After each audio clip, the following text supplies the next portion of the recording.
Hearing. At this time, I would ask everyone either silence or put their cell phones on vibrate so it doesn't interrupt today's meeting. We would appreciate it. Before I begin, this is our first meeting we've had in several weeks, and I want to roll through the agenda to just so I can give myself and the board members some ideas about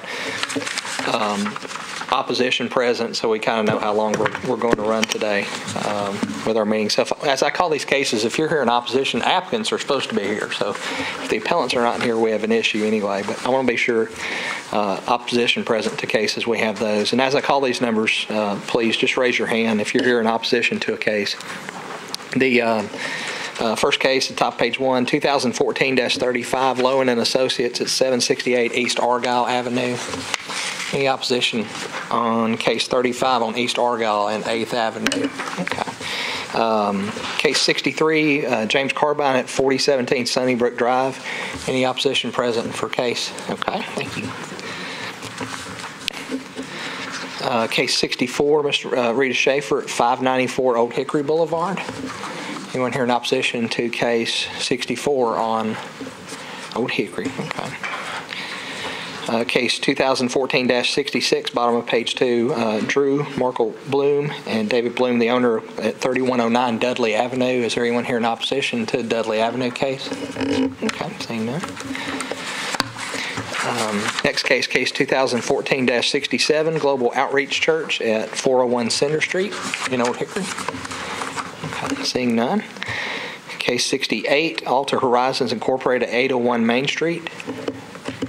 Any opposition present for case 68? Okay, seeing none.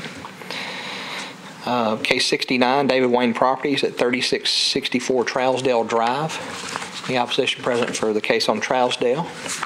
Okay, seeing none. Top of page 4 now, case 70, Barge Cawthon Associates, Hill Center, Green Hills LLC, the owner at 2229 Bandywood Drive. Opposition present? Okay, thank you. St. Bernard's Academy, case 71 at 2020 24th Avenue South. Any opposition present for St. Bernard's Academy? Okay. Case 72, Red Dog Scooters at 321 East Trinity Lane. Any opposition present to Trinity Lane? Okay.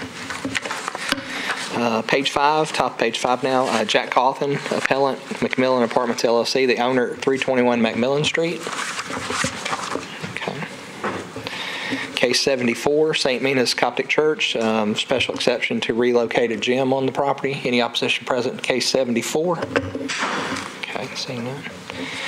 Case 75, Mr. Richard Brown at 1984 Tenon Road. Any opposition present for case 75 on Tenon? Okay, seeing none. And case 76, finally, Boswell's Harley Davidson at 2200 Gallatin Road. Any opposition present to case 76?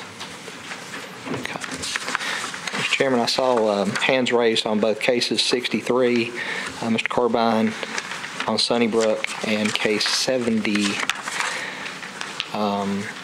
Hill Center, 2229 Bandywood Drive. Okay, thank you. Let me go through a couple preliminary announcements, and I'll get to the start of today's agenda. The procedure would be to introduce the case record as the Codes Department has it, and we'll do that on the wall here and the monitors out in your area by means of a PowerPoint presentation. I'll present any maps, photographs, and sketches submitted to the Codes Department. We'll also have in the record any letters we've received in support or opposition to today's cases. At the conclusion of my presentation, the applicants will come first to the table here. There are 4 seats there. Please help yourselves. The applicants can come along with any persons in support for a case. If you're here for any of the cases that I've called and your case does not have opposition, you'll have 10 minutes to present your case to this board. A clock is just to your right in front of our nice court reporter who's working with us today. If you're here on a case that has opposition, you'll have 15 minutes to present your side. Now, the time limit is not per speaker, but it's for all the speakers on that part of the case, so either for or against. So you'll want to be sure to save part of your time. If you're the applicants, you have a period for rebuttal that comes out of your 15, so be sure to save your appropriate time that you'd like to use. All section numbers I refer to today come directly from the Metropolitan Zoning Code, a copy of which is at my desk, and I'll dispense from reading individual sections unless the applicant or opposition requests that I read those sections. The Zoning Code was adopted by the Metro Council and became effective January 1st, 1998, and applies to the entire jurisdiction of Metro government. The Zoning Code requires that these proceedings be taped. Therefore, it is imperative anyone wishing to address this board to come forward. Turn the microphone on there in front of you, identify yourself, and make your presentation. It should be noted if found that anyone presented false or misleading testimony to this board that may have affected this board's decision, any approval may be revoked at a later date by means of a show cause hearing. The board will go through all cases set for public hearing today, and after each case, the board will discuss and then vote on that case in front of you. The board's vested with the power to act on the cases before us as outlined in Section 1740-180 of the Metro Code of Law. The code also requires that you have 4 members of this 7-member board be present to have a hearing. We've got all 7 board members present today. The code also requires that you have 4 affirmative votes to grant your application. So you need 4 of these 7 members, or 4 of the members that hear your case. We might have a possibility at some point in our cases, not necessarily today, but we have where members need to recuse themselves and back out of a case. But you still need 4 affirmative votes to grant your application. Failure to do so, your case will stay on our agenda for the next 30 days. In however meetings we have, how many number of meetings we have in the next 30 days, your case will remain on our agenda. The members that participated are allowed to change their votes. The members who did not participate can review the record and become eligible to vote at that next hearing. If after 30 days your case is still tied up on votes, meaning you have not received 4 affirmative votes, you have 3 votes, let's say, to approve and 3 to disapprove, your case will be deemed denied by operation of law. If you're appellant and your case is granted, it is necessary for you to come and pick up the permit that you've applied for. You can do that beginning in the Codes Department on Monday. Follow up with your examiners and with the permit office where you filed your appeal. It should be noted you have 2 years from today's date to obtain your permit for this board's approval to remain valid. Mr. Chairman, I submit that all cases were filed in proper order. Applicants were notified by certified mail as required by the zoning code. All affected property owners within 300 feet were mailed via first-class letter, and an illegal ad was punished in the Tennessean as required by the code. Mr. Chairman, board members, do you guys have any preliminary announcements? I have none. Before we begin our consent agenda discussion, the board does allow elected officials to come forward and address the board on cases on our agenda today. Do we have any elected officials who would like to address their interested cases before the board? All right, Councilman, you can come on up.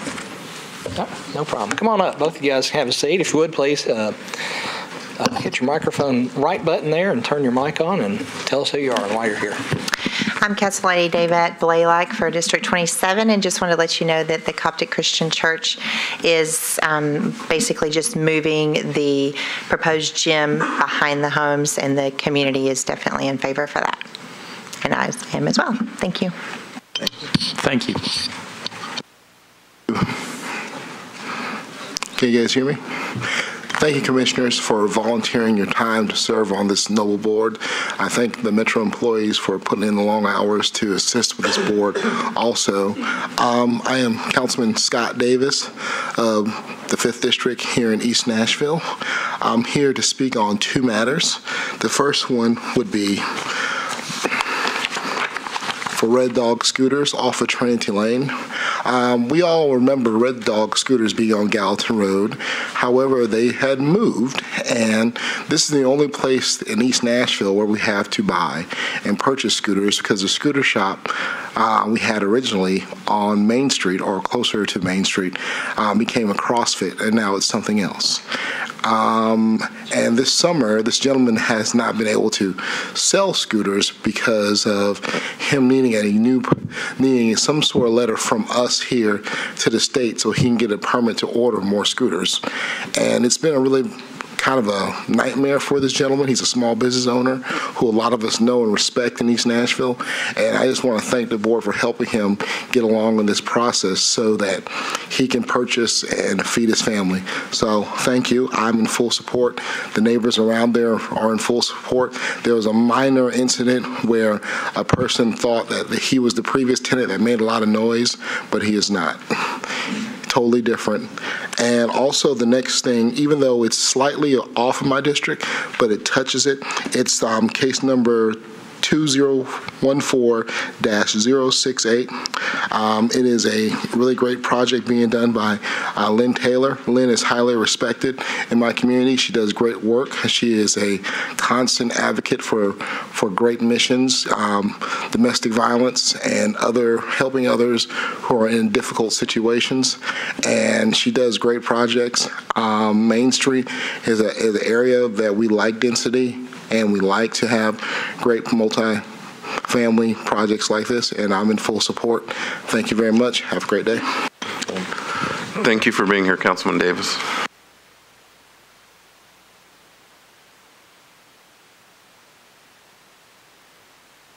Council members, thanks for addressing the board and coming today. The board does have a consent agenda. A board member, in this case Mr. Whitson, reviewed the record in each case prior to today's hearing, and if, in their opinion, the applicant met the criteria for the application requested and they feel that testimony in the case would not alter the material facts, they recommend the case to the remainder of the board for approval. I'll now call out those cases recommended for the consent agenda, and if you are here in opposition to any of the case numbers that I call, please raise your hand, and we'll remove the case from consent and hear it in its regular order. The first case recommended for consent is on page 2. It's case 2014-64. Mrs. Rita Schaefer at 594 Old Hickory Boulevard requesting a variance in the sidewalk requirements in CS to construct a new 1,000-square-foot custom assembly building. Is there any parties present opposed to case 64 here with us today? Mr. Chairman, seeing none, the trees on the property and the topography at the front are the hardships necessary to grant the relief sought by Ms. Schaefer, and Mr. Chairman has recommended that case for consent. The next case recommended for the consent agenda is case 2014-66. Drew Markle Bloom at 3109 Dudley Avenue requesting a variance in the street setback to construct a new addition to the home. Is there any parties present in opposition to case 66 on Dudley Avenue? Okay. Mr. Chairman, seeing none, the narrowness and shallowness of the lot are the hardships here in this case. And you have recommended case 66 to the remainder of the board for consent. The next case recommended for consent is case 2014-67, Global Outreach Church at 401 Center Street in Old Hickory. Is there anyone here in opposition to case 67 on Center Street? Mr. Chairman, seeing none, this is a special exception request to allow the church out there to place a modular classroom building out there for their upcoming school year. And I think it's actually underway, so they're interested in getting this building on the site and open. And it does meet all the conditions of a special exception. They're in full compliance with the landscape buffer provisions. The next case recommended for consent, case 2014-68, Alta Horizon Inc., 801 Main Street. Any parties here in opposition to case 68? Mr. Chairman, seeing none, the narrowness of the lot is the hardship in the case for the driveway width variance. The applicant has agreed to meet with their enforcer to discuss compliance with the landscape code and alterations seeking that through there, either by easement. I apologize. I was talking to the zoning administrator. Can you repeat that, please? Case 68 is recommended for consent. The urban forester is not here today, but had left some comments in the record about a couple of proposed alternatives that he's suggesting to. One was obtaining an easement from the adjoining property owner. They have reached out to the property owner and have not had a chance to sit down with them. The other is seeking relief perhaps from MDHA, since this is in their redevelopment districts. MDHA can set the setbacks on the street. And by approaching MDHA, if they move the building forward, they'll actually have the room to plant the material at the rear. They'll just shift the whole project toward the west on that end. But the applicant has agreed to work with Urban Forester to find a solution. So so the condition is to the satisfaction of Yes. the Urban Forester? Yes, sir. So what if the MDHA board doesn't approve? If they don't approve, the condition still remains that the applicant is come up with an alternative solution to the Urban Forester to approve plan. If they cannot come to any sort of agreement, they'll be back here to see you. Okay, I just wanted to disclose that I'm also on that board that will be reviewing that. The MDHA board. Okay. Okay. With those two items, case 68 is recommended for consent.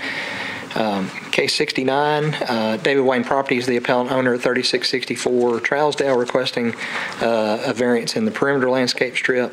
The Urban Forester's recommendation is that the trees that he is for the variance. He would like to see the trees that would have been planted in that strip to be relocated on the property elsewhere in an open space. The applicants here, are you agreeable to relocate those required trees elsewhere on the site? Okay. And you may have, Stefan is out this week, so we haven't, okay. So the applicant is agreeable to that condition as well. Again, any opposition to case 69? Okay. And see, the next case recommended for consent agenda, case 2014-71, St. Bernard Academy, 2020 24th Avenue South, requesting a special exception to construct new administration buildings and fine arts building on the campus.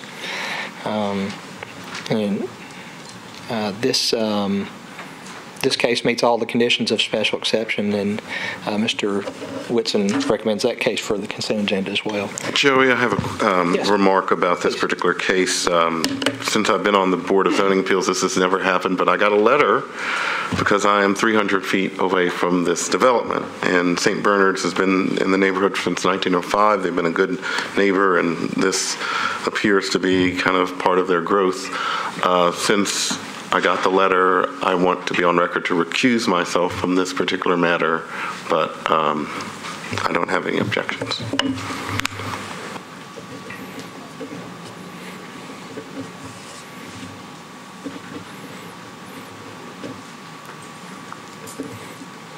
Okay. We'll make note on the vote for the consent agenda. The record will reflect that you did not participate in this particular case. Okay. The next case recommended for consent at the bottom of page 4, case 2014-72, Red Dog Scooters, the appellant Charles Evilsizer, the owner of the property at 321, requesting a variance in the separation distances in CS to use a portion of the building for Red Dog Scooters. Is any opposition present to case 72 on Trinity Lane? Okay. Seeing none, that case is recommended for consent. Top of page 5, case 2014-73, Jack Cawthon, McMillan Apartments LLC, the owner at 321 Macmillan Street, requesting for variances in the perimeter landscaping in queuing and MUIA. Any parties opposed to the case? 73 present. Okay. Seeing none, Mr. Cawthon, I know you're here, and I've talked to your civil engineer. We've discussed the Urban Forester's recommendations to eliminate the handicap spot. It's not required under ADA, and that would free up your space to be able to plant the trees as needed. Just a slight shifting of that parking area slightly to the south will take care of that issue. The dumpster part, we'll be happy to talk to you. It's really not a zoning code requirement, so it's something we can discuss on the permitting side, so no problem with that end of it. The Urban Forester recommended to this board that Mr. Cawthon center the parking lot on the lot. It was skewed with 5 foot of buffer on one side, none on the other. He'd split it at 2.5 feet with a tree island taking out the handicap spot. Actually complies with the code in that regard. The variance then, if to the Urban Forester satisfaction, would be just for the queuing, and the note record will reflect that. Public Works has commented that they have no objections to the variance there. And this request is to build an off-site parking lot, which we all know parking is at a premium in this town anyway. So with that condition, that case is recommended for consent on page 73. Next case 2014-74, St. Mina, is a request to relocate the previously approved gym on the property. It's actually moving the gym about 30 feet off the road where it was originally closer. The council lady was here speaking to you. She is in support, and Mr. Whitson recommends this case for consent to the remainder of the board. Excuse me. And then two more. The case 2014-75, Richard Brown at 1984 Tenon Road. This case is recommended for consent due to the hardship of the trees on the lot. Compliance would require him to remove those trees from the backyard.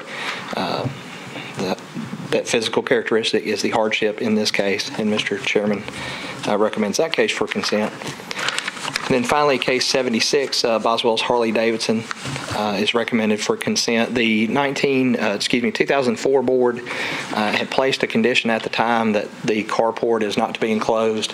The applicant seeking to enclose that. It will be 16 feet approximately off the pavement. Due to break-ins and recent thefts issues they've had in there, they'd like to secure that and enclose that structure. And with that, this board would be removing that condition from their prior approval.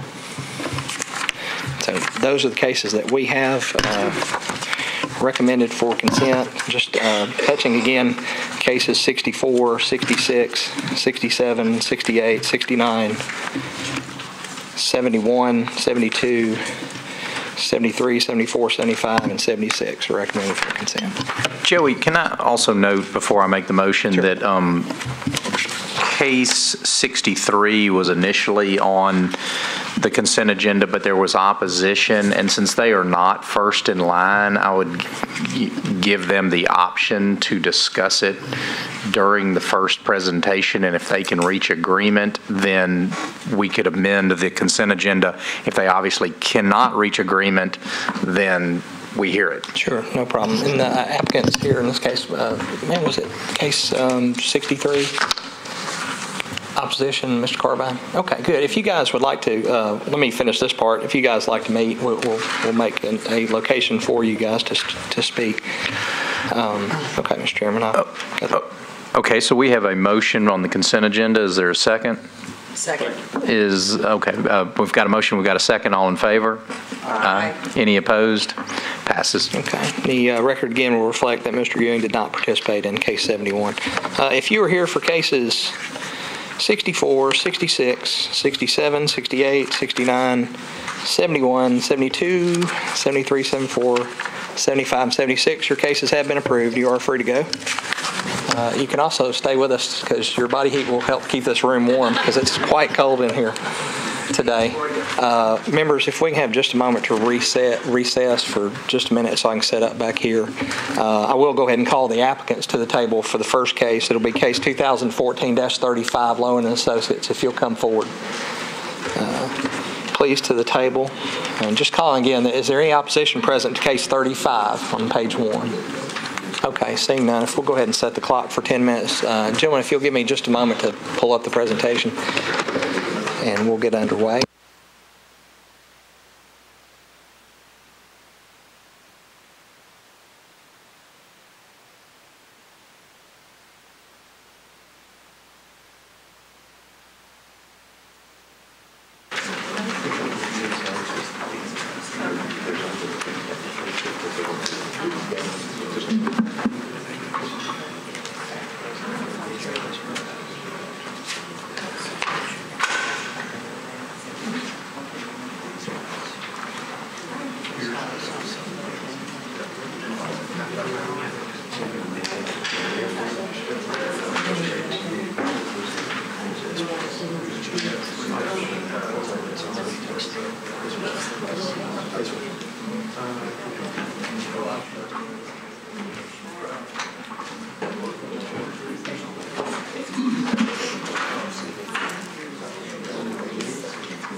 Okay, ladies and gentlemen, thanks for the delay, and let me get back up to speed here. As I said, this case, 2014-35, Lowen and Associates, the appellant, landdevelopment.com, Inc., Incorporated, the owner of the property at 768 East Argyle Avenue, requesting a special exception in the 8th Avenue setback and the height requirements at the rear end street. All three of those are special exception standards, which have to be met there.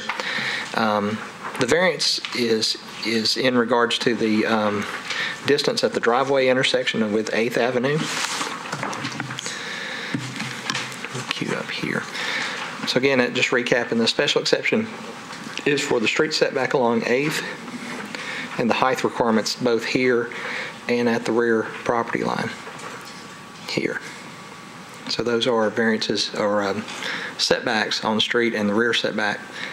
As you can see in the drawing, they're required a 20-foot rear setback. They're proposing 10. That again is a special exception standard which you review. The variance in the driveway location is the distance to the intersection at 8th Avenue. The code requires 100-foot separation.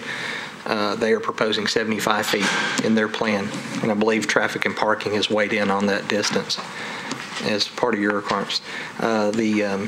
And finally, the adaptive reuse ordinance requires that the majority of the street frontage be upon 8th Avenue, which is the collector street, and they're asking for you to waive that requirement due to the irregular shape of the lot.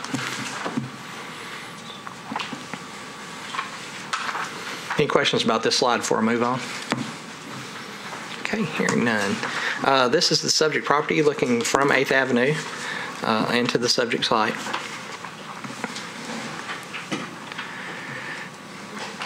And then views looking north from Argyle into the site.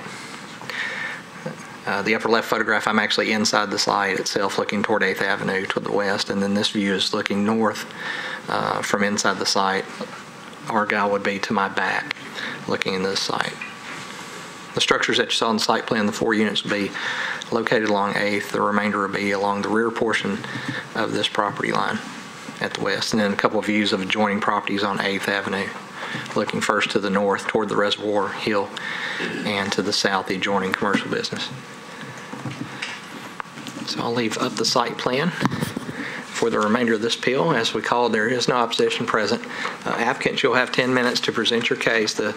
For all the parties here, the clock will run during testimony. It will stop for questions and the answers and responses to those questions. And then once you're back in the testimony, we'll restart that clock. With that, I'll turn it over to you guys to present. Hello, I'm James Lowen with Lowen Associates. We're the architect for this proposed project. As Jody was stating, this is an existing vacant piece of property on 8th and East Argyle that we're proposing 12 townhomes. We've got 4 of them are along 8th Avenue, facing 8th Avenue, and the other 7 are on the rear, which we've separated by a drive and a landscaped area between all those units. The site is sloping off towards the back a little bit, so part of the request for the setback variance allows us to space these a little bit more appropriately to kind of taper off the grade and also provide some more driveway space for each unit so visitors may park and not be in the roadway. We did have a community meeting a few weeks back and presented this, talked through that, and spoke to the neighbors. There was a couple items that we discussed that we can definitely incorporate into the project, which is basically looking into the alleyway and trying to upgrade that a little bit. The current condition of it needs some work. So this connector road actually does connect to that alley, which is just an exit only to 8th Avenue, and also to work with the existing fence that separates this property and the property next to it, which is the Frothy Monkey site, and assist them in relocating that fencing and providing that for their property. Community meeting went very well. We also did, civil engineer Dale and Associates had spoken to Public Works about our request for this entry off East Argyle. And my understanding that it was acceptable for them. So we've revised this basically to show everything that we've incorporated since those 2 meetings. My name is Victor Bashar. I'm with landdevelopment.com, the developer. A couple of things. Yeah, we had a good community meeting. Ms. Dale is here, who actually owns the property adjacent on the other side of the alleyway. She did actually own this property at one time. During that community meeting, we did talk about there is a fence that she would like to see moved that we agreed to. That alleyway really is just a dead alleyway. It actually is an entry only. It's not an exit. You're supposed to only turn into it, because it's kind of steep when you're trying to come out of that alleyway, and it's dangerous. We had talked about putting a fence at the back of the alleyway and then moving the fence on her property line, because she has a business. They have a business there in the back as a parking area, and they'd like to see it more secure and have a gate there where they can lock in the evening time for the vehicles. Did I hear you say there are 4 units on the front on 8th Avenue, or 5? I mean, I see 5 on all the drawings. Actually, there is 5 and 7 to the rear. Okay, that's what I thought I'd heard 4. You did. I'm sorry. Okay, that was me. And then did you all meet with planning since? Yes, we had a meeting with planning, and I know there were some talks about initially units 12 and 1. Yeah, did you meet with planning after they issued their report? Yes. Joey, do we have any revised report from planning? Because the only report we have is they request that we don't approve this. No, sir, I don't. I don't have anything new from them. Okay, so The meeting with planning, they were asking us, they wanted us to show where the green areas were on the property. That's kind of why we colored this site plan in, to show that. And also to make sure that any construction that we have facing each Argyle is not architecturally appear like a side elevation, that we kind of turn the veneer and the entry point so it has more of a facing towards East Argyle. And that was definitely something that we felt like we can achieve. They seemed very, very pleased with our meeting that we had with them that day. I'm sorry, sir. I missed your last name. Bashara. Could you spell it for our... Bishara. Thank you. And what were you saying about the new roadway, the access at the alley? Currently, that alleyway does need some work to it. It actually dies right at the, I would say, right at the front unit of Building 6. It doesn't really continue any further back. And if you could zoom in, you could probably see on that picture where those cars are parked. Is basically where the those three first cars where they're parked. That's basically where our road is. The road is going to come out to that alleyway. What Ms. Dale was wanting us to do was to move. There's a barbed wire fence on the left side, on the south side of that. She was wanting us to move it to the north side of the alleyway and put a gate there, and actually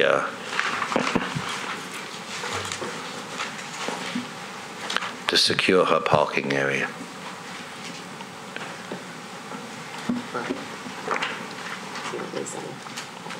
Yeah, you're welcome to. You've got 6 minutes. I'm Jody Dale Corley, and we did own this property, and we sold it, and they sold it to them. And we welcome something like this. It would be very nice, I think, for 8th Avenue. That's been a vacant lot for a long time. The alleyway there that you see, number 388, it doesn't go anywhere except into our parking lot. It never has. My dad was Jack Dale. He owned that property there for many years. My mom and I have it now. And it's parking for the people that lease from us. And so we want to keep that secure for them. It's a fenced-in parking area, so no one will get into their building or anything in the evenings.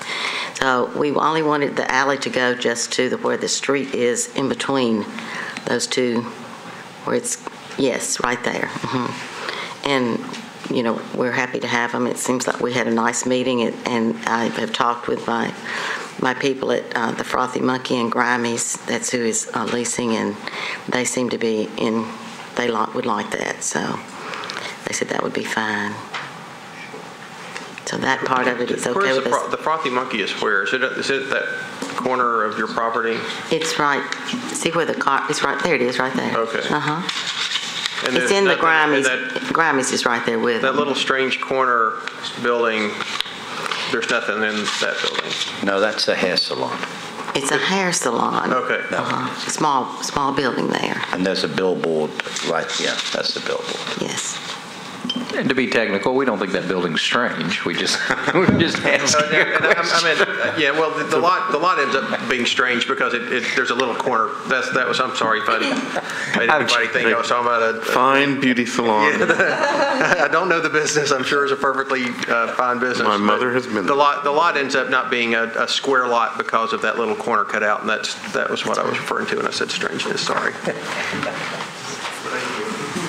The only thing we were concerned about was the traffic because there is, as you come off of 8th Avenue, it does go down into a dip. And they're proposing that it be one way. And I think that's a good solution because it would be hard to get out on 8th Avenue. It actually has a sign at the bottom of the alleyway saying "Do not enter." Yeah. So it's supposed to be one way because if you try to go out, it is very dangerous. And we have another exit on the other side for our people to go out. We always have. So that's the way they go to Grimey's. They come down and then go out the back.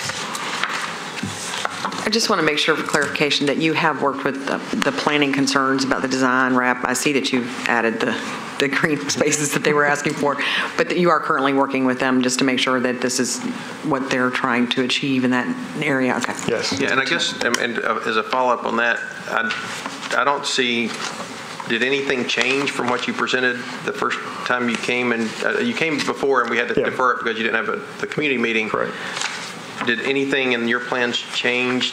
Because that's what I guess my concern with the planning, with not having an updated planning recommendation is that they said that they really wanted to be involved and you all have met with them, but the plans you're showing us today are the same plans you showed us before, which reflect the planning department's comments of not to approve it. So what's different? Well, the day after that initial BZA meeting that we left, the next morning we went and met with planning. That was one of the first steps we took. And it was a very short meeting. They said their concerns, showed us some options that they felt like could be good, and then we discussed it. And we've gone through many different layouts for this property as well. So as we discussed with them, they were like, oh, okay, well, I can kind of see what you're doing now. I think our only concern now is making sure that the architectural entrances and things like that face East Argyle as well as 8th Avenue for those units that faced East Argyle. And that's something that we definitely are going to develop and meet with them to show them that we are planning to achieve that. Joey and Linda, can I make a request, though, as just a structural matter? If planning could update its reports, it would be very helpful because we certainly take their recommendations seriously, and essentially there's no chance of getting on consent agenda if it says disapproved. Thank you. Is there anyone here from planning today? No one from planning?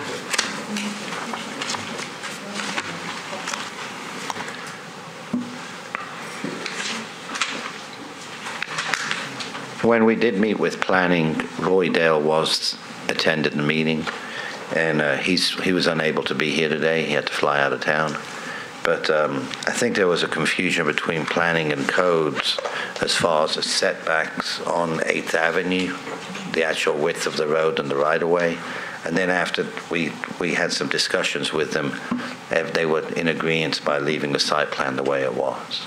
But again, the only two things they did require or ask that we have Lot 1 and Lot 12 have some where it looks like it's the front doors on East Argyle.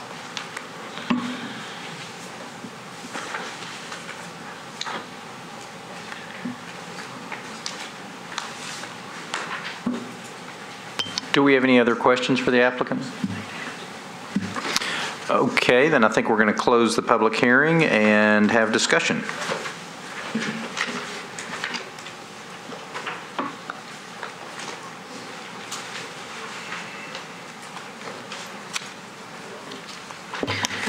Well, I guess I'll kick it off. It just seems to me that if they're working with planning and they're conforming to kind of what the community desires in that area and making a pedestrian-friendly environment, particularly, they seem to meet those criteria. And I can understand that the setback there is part of the alley, so it makes it appear that there's not a huge issue with that as well, right? Correct. Okay.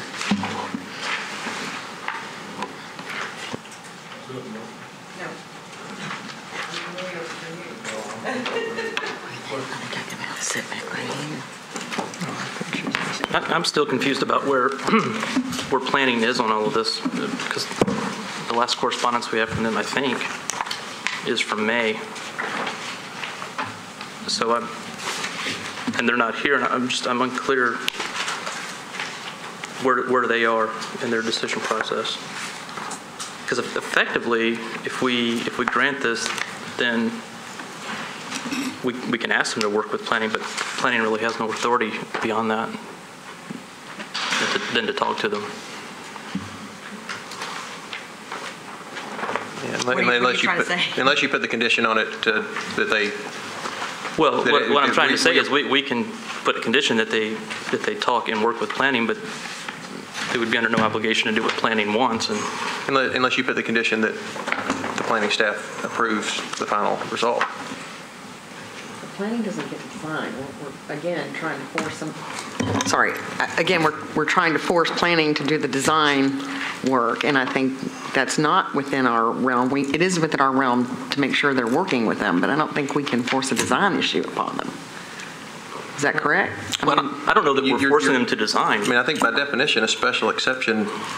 I think to me, if someone comes with a special exception, they're saying we want to do something totally different than. But that belongs in the planning's department, doesn't it, for their approval? Final approval?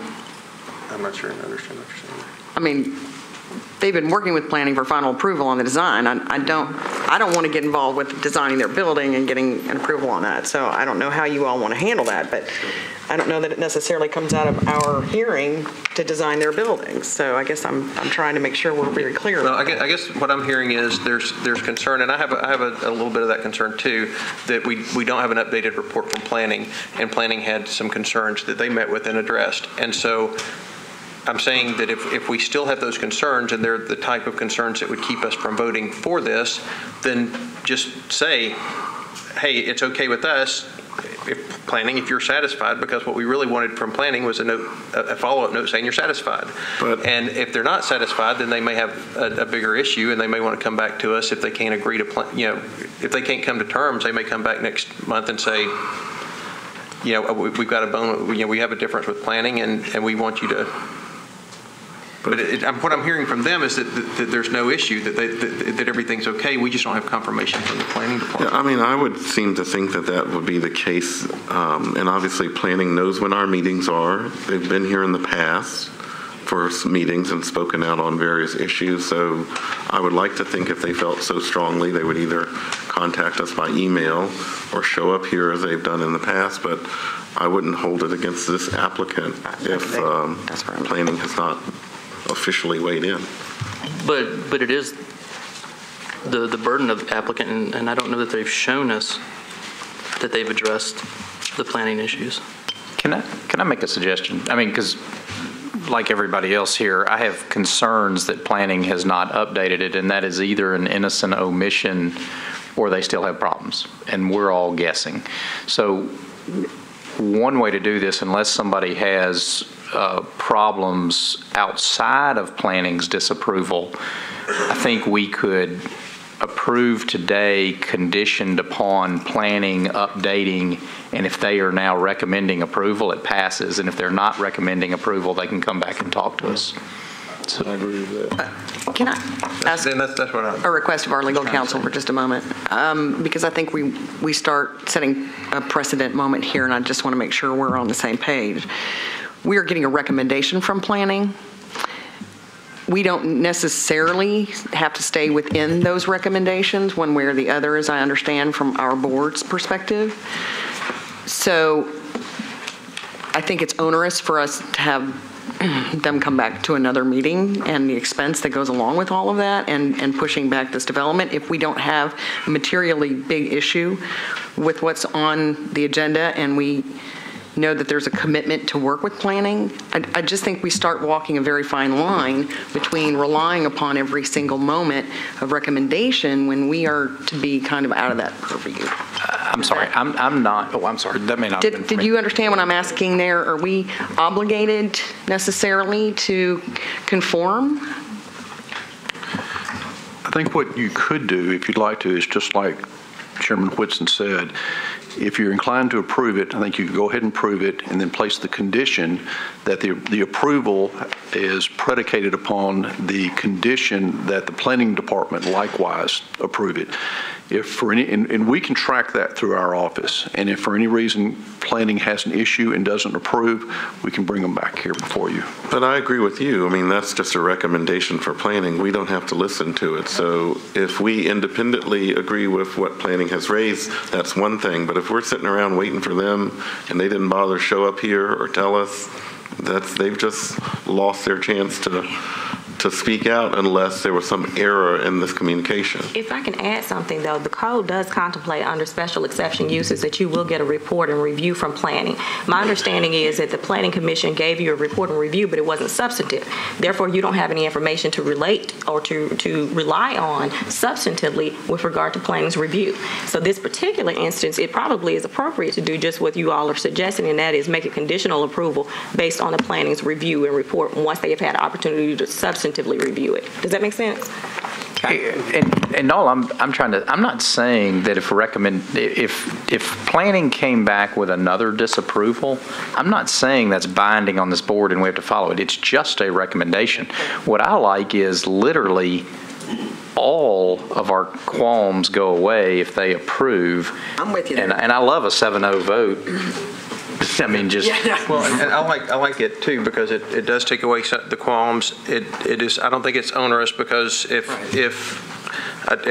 fully trust that they have met with planning, and I fully trust that what they said is true. This is just that double check, and if they came away from planning thinking we got this all figured out with them, it should be a very simple process.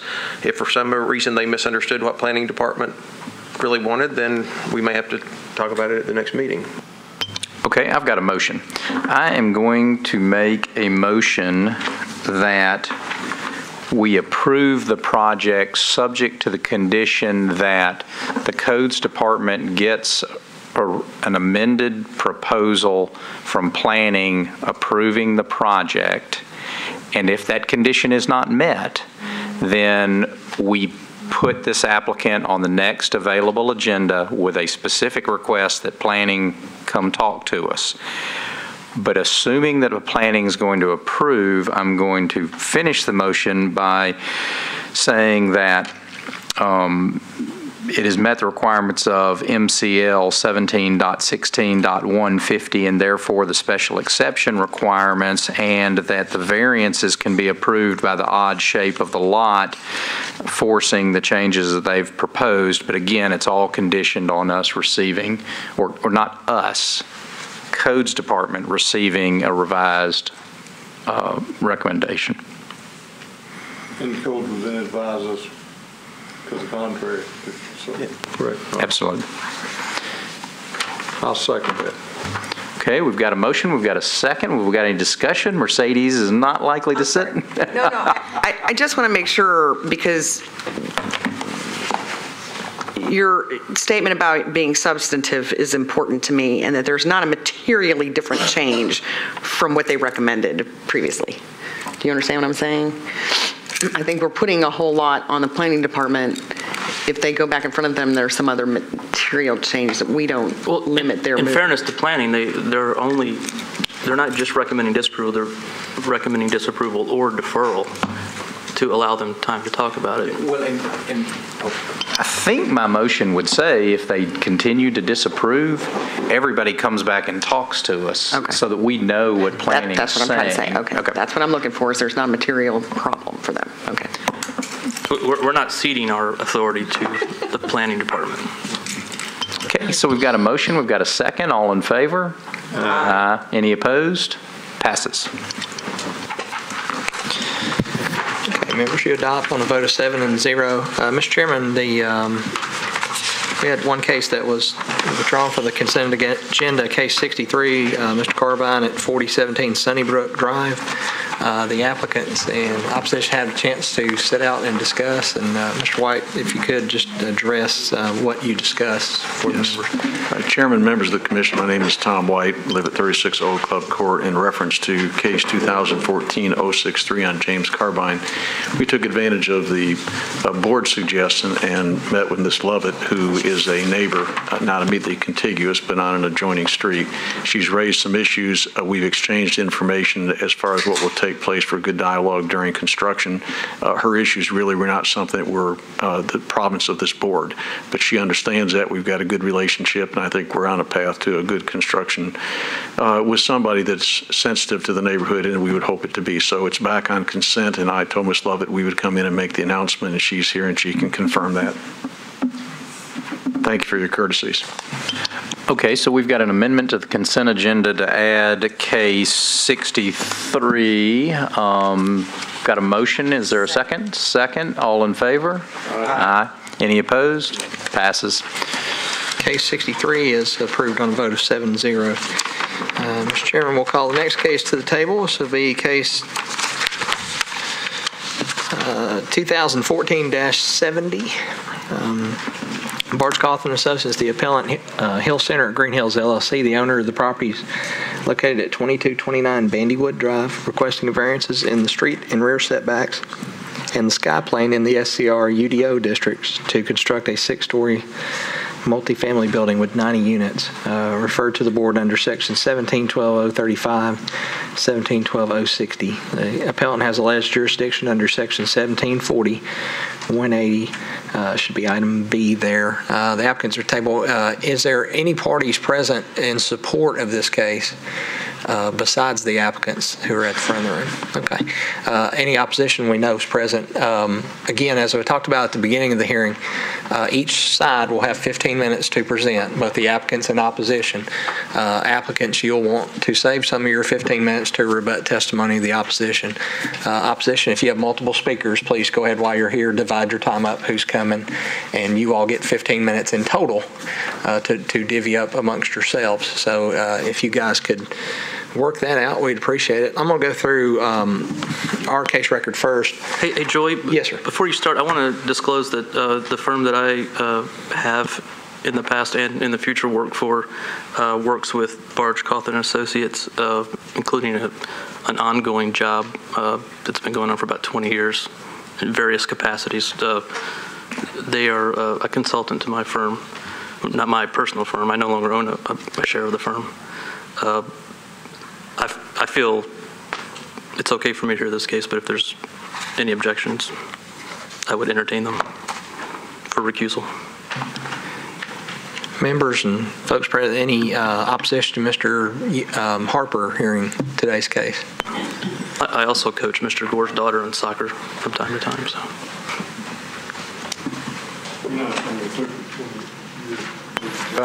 No, not 20 years to complete the job. The job has just been going for 20 years. It's a church project. Yeah. I'll call again. Last time, the Mr. Harper's disclosure, as you've heard, is any opposition to Mr. Harper hearing this case? Speak now, forever hold your peace. I'm sorry. We were trying to work out the timing. Oh, okay. Did not hear the exact conflict. No problem. Mr. Harper, could you disclose again what you stated? Yes. I'm an architect, and a firm that I'm once was a shareholder in and now do contract work for hires Barge Cawthon and Associates as a consultant on projects, including a church project. The various phases have been going on since '96 or so, and I don't feel I have a conflict in this particular case. I'm not involved with this case at all, but I wanted to put the potential conflict out there if it bothers anybody.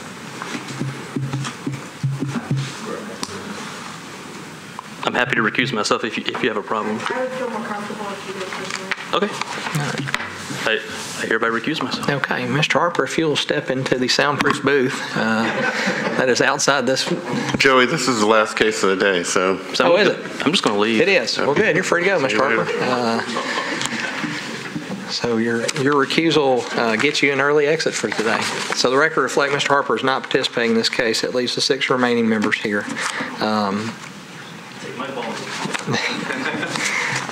Members, let me go, and the folks here, let me go through the PowerPoint here for just a moment.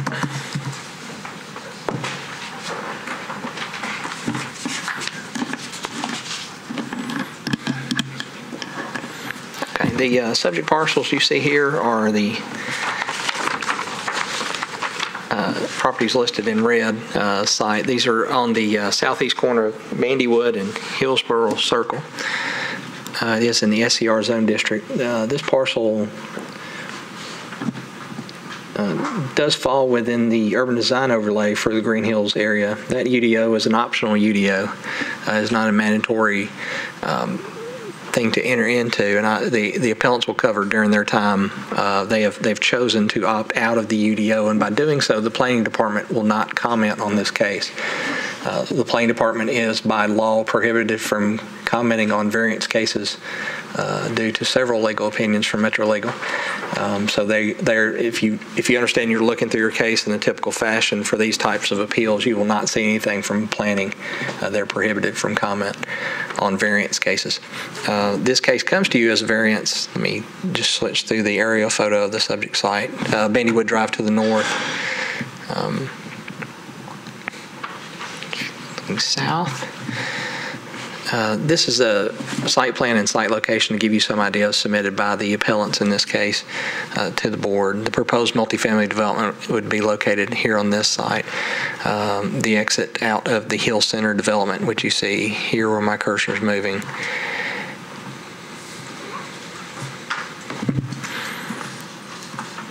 Oops, sorry, gone too far on the. There we go.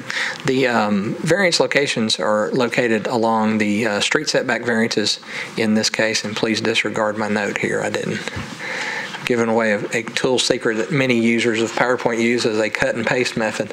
I'll change this here in just a moment, but your setback variances are located along Bandywood Drive and along Hillsborough Circle. The zoning code states that on parcels of unequal length, the shorter lot line is deemed to be the front, so this is technically the front, which would then set this parcel line at the south, the rear setback, and that's where the rear variance is located here. Again, street setback variance here, and the variance in this location on Bandywood, and then the rear setback variance is along the southern property line to the south. The applicant submitted elevation showing the proposed building height as it relates to other structures in the area. And then a submittal that shows the urban design overlay features in the red would be the allowable building space in the UDO, and then their proposal sort of juxtaposed against that in elevation that Chief had submitted. This view would be along the Hillsborough Circle, longer street side. Okay, this is looking at the subject site. These 4 photographs show the subject property. Again, starting in the upper right, this is the at the intersection there at Bandywood on the north side of the property, and it narrows to the bottom right slide, heading along Hillsborough Circle, and this view along Hillsborough Circle. Then looking into the site toward the rear property line, which is here in the upper left photo. So going clockwise in those photographs there. Then again, views along the variance location along the south property line. This view is of the, I think this photograph is up at Bandywood Circle, or at Bandywood and Hillsborough Circle. A view looking at Bandywood in the bottom right photograph, and then panning back to the left, to the northwest, the teacher's retirement home that you see there. So I'm going to leave back up this slide here. Members, I'll make some changes to this graphic while the applicants are discussing the application. Again, all sides, you have 15 minutes to present. Applicants will come first, along with any parties in support or any other witnesses.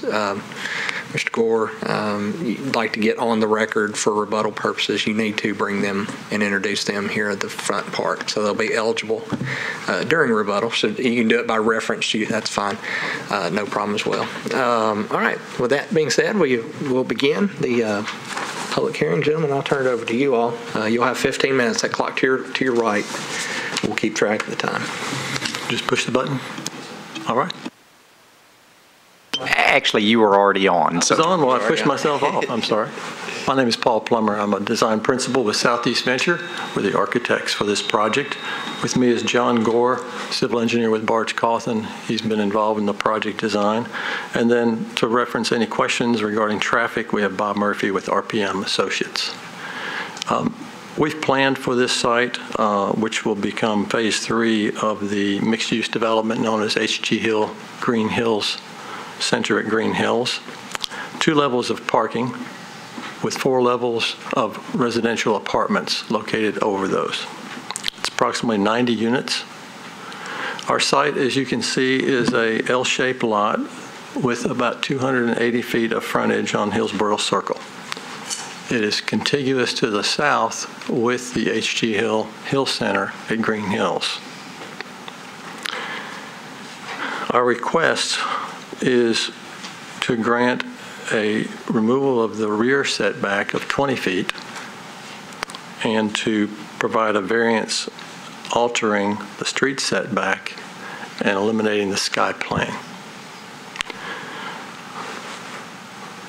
Our rear yard is the south line, which is contiguous with the other portion of the HGL property. So there's not a property owner that's affected other than the site that's adjacent to it. From our standpoint, our opinion regarding the rear setback, we're asking that to be reduced to 0.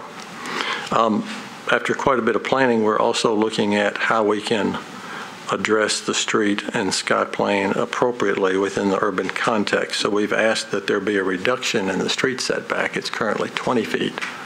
I think our model shows it at 9 feet, so 9 feet reduction from 20. And the sky plane, we're showing it relieved or removed completely. Our hardship, the reason for this is the irregular shape and the exceptional shallowness of this site. We asked for that exception based on those hardships. We've been through a planning process that took us to planning early on, and we met with them regarding the UDO. And we believe that we've incorporated the intent of the UDO in the placement of the building. In fact, when you compare the building placement, we're actually placing it further back from the street that the current UDO would allow. And we have stepped the building up, not adding, basically you've got the 48-foot profile of the UDO, and then that's the build to line. You see that there, and then you see the reflection of the next floor up. That's our 6th level. That's stepped back, and then we do not have a level above that. So that profile was looked at and treated as our design plan to meet the UDO intent and to come and ask you for these setbacks. We're here because we were not able to go to the UDO process. They were not able to grant a rear setback relief. There's no statement in the UDO about rear setback. We asked them to give us a written opinion. They came back and said, we cannot grant a setback relief for rear yard. We then found that we could either go straight zoning, Board of Zoning Appeals, or UDO. We also could not place retail on our ground floor. So the Green Hills UDO requires that this building be lined with retail all along the street frontage. We're unable to do that.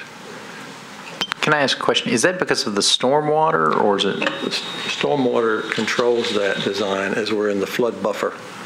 And is that why there's parking on the bottom 2 levels? Yes. Correct.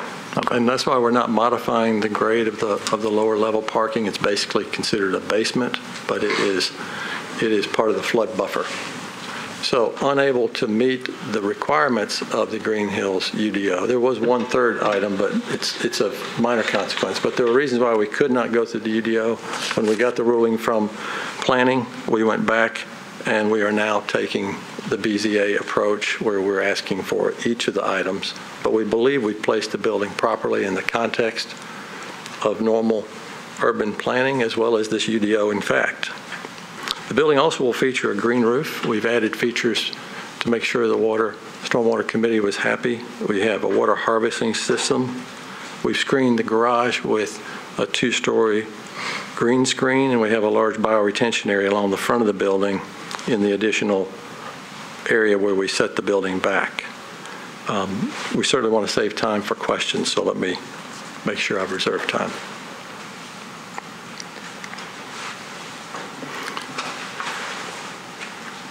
How many people will live in this unit? 90 units. 90. 1 bedroom, 2 bedroom, what are they? A mix, mostly 1 bedrooms. And how many these are, I'm sorry, David. Oh, go ahead. How many parking spaces are in the 2 levels? We have 180 parking spaces in the 2 levels, and we generally park 1 per bedroom per the code, so we will have about 120 actually designated for the residential use. And so, I'm sorry, how many for residential? 120 of the spaces will be for residential use. And then what would the other? We have no 60 spaces. 60 spaces. They're positioned to supplement the parking next to West Elm. Okay. Currently have to go out the drive and back in. Now you'll be able to drive directly into that level, park, and go to Whole Foods West Elm without going back on the street. So there's parking to ease some of the parking tension of Hill Center.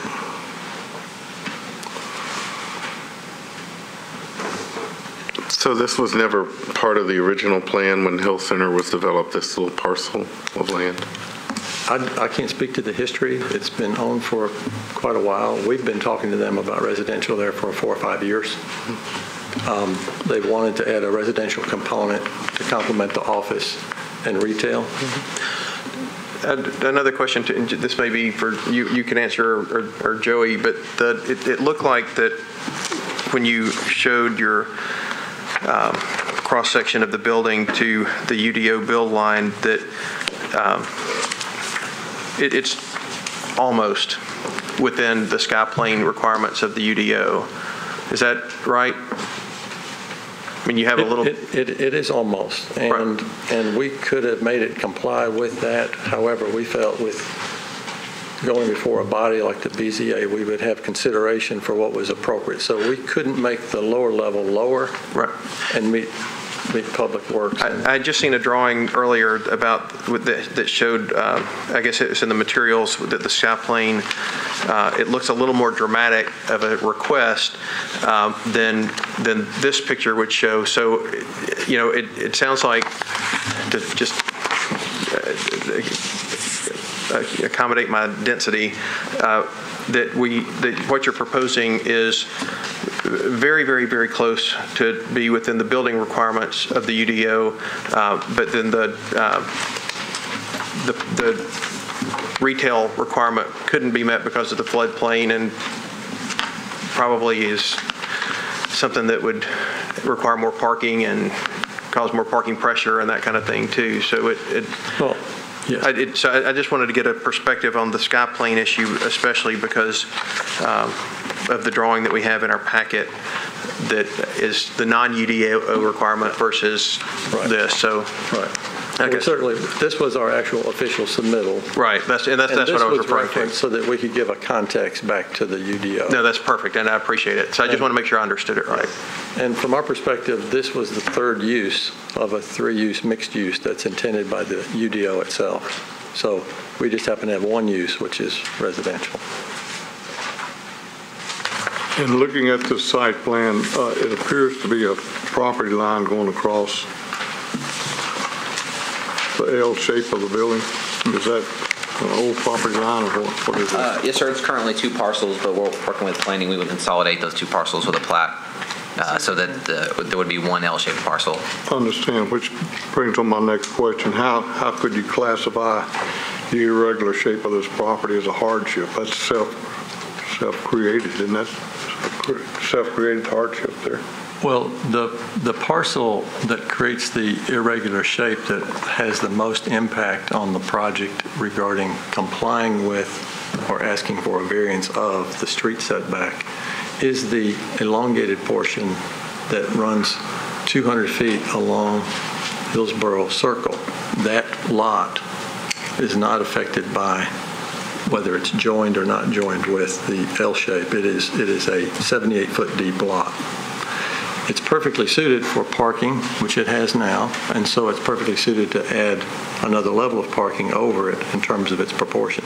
It's also well suited to multifamily. In order for that multifamily to be properly pulled away from our adjacent property owner, these relief and setback allows us to do a more vertical building on that long, narrow lot. So it is very shallow at 78 feet, and the setback takes at 20 feet plus giving additional right-of-way of 5, it's 25 feet of 78 feet. So in effect, to meet this with the current zoning, we lose 1/3 of that entire parcel, and you can't build on it. And so we're saying that that is what we're asking for, that shape, that narrowness, the 78 feet. But you don't consider that a self-imposed hardship? Well, no, sir, I don't. I think what we're being asked to do is plan along to the street frontage and properly place buildings, and asking you for the request is all we know to do, is to state what is the hardship. Try to state it clearly.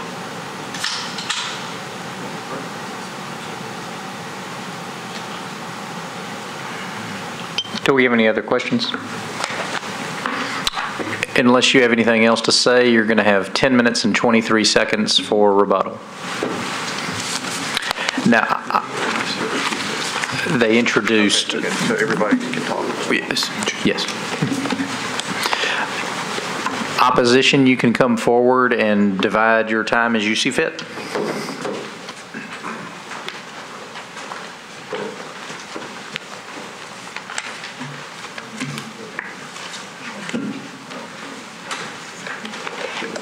Folks, as there's 4 seats there. Y'all, if you wish to speak, go ahead and fill those other 2 seats there, and as folks get done talking, you can just kind of rotate out. And members, I'm sorry, and folks, I'm having to stand, having a little muscle spasm at the moment, so I need to stay up. So if you see me walking around, that's what that's about. Hello. Hi, my name is Bartley McGehee, and I am the Vice President of the Green Hills Neighborhood Association. We are a nonprofit organization that represents the interests of the residents and neighborhoods around the Green Hills area, and we have some concerns with this variance request that I wanted to address. I'd like to introduce Ms. Mary Gaston here, who is the adjacent property owner of Joe's Place, which is the inside of the L. And I'm sure she's willing to answer questions, but she's opposed to the project. Is that correct? That is correct. I don't want to be walled in. Okay. And when they built the gazebo, they built it right on the line, and they had to put their ladders and paints on my property to take care of the outside to be painted and also being built. Okay. So I wanted to have plenty of room if this happens. Sure. I would also like to introduce... Stay on their property, excuse me. Okay, that's fine. I would also like to introduce a couple of other members of my organization, because I may have to leave sooner than I'd planned. But this is Charlotte Cooper, who is our president, and Lisa Zeta, who is our secretary behind me, and they may be available to answer any questions you have based on my testimony. So, first of all, I'll say we're not opposed to development of this parcel. What we're opposed to is the route that they've chosen to take to apply for this variance. They did mention the urban design overlay.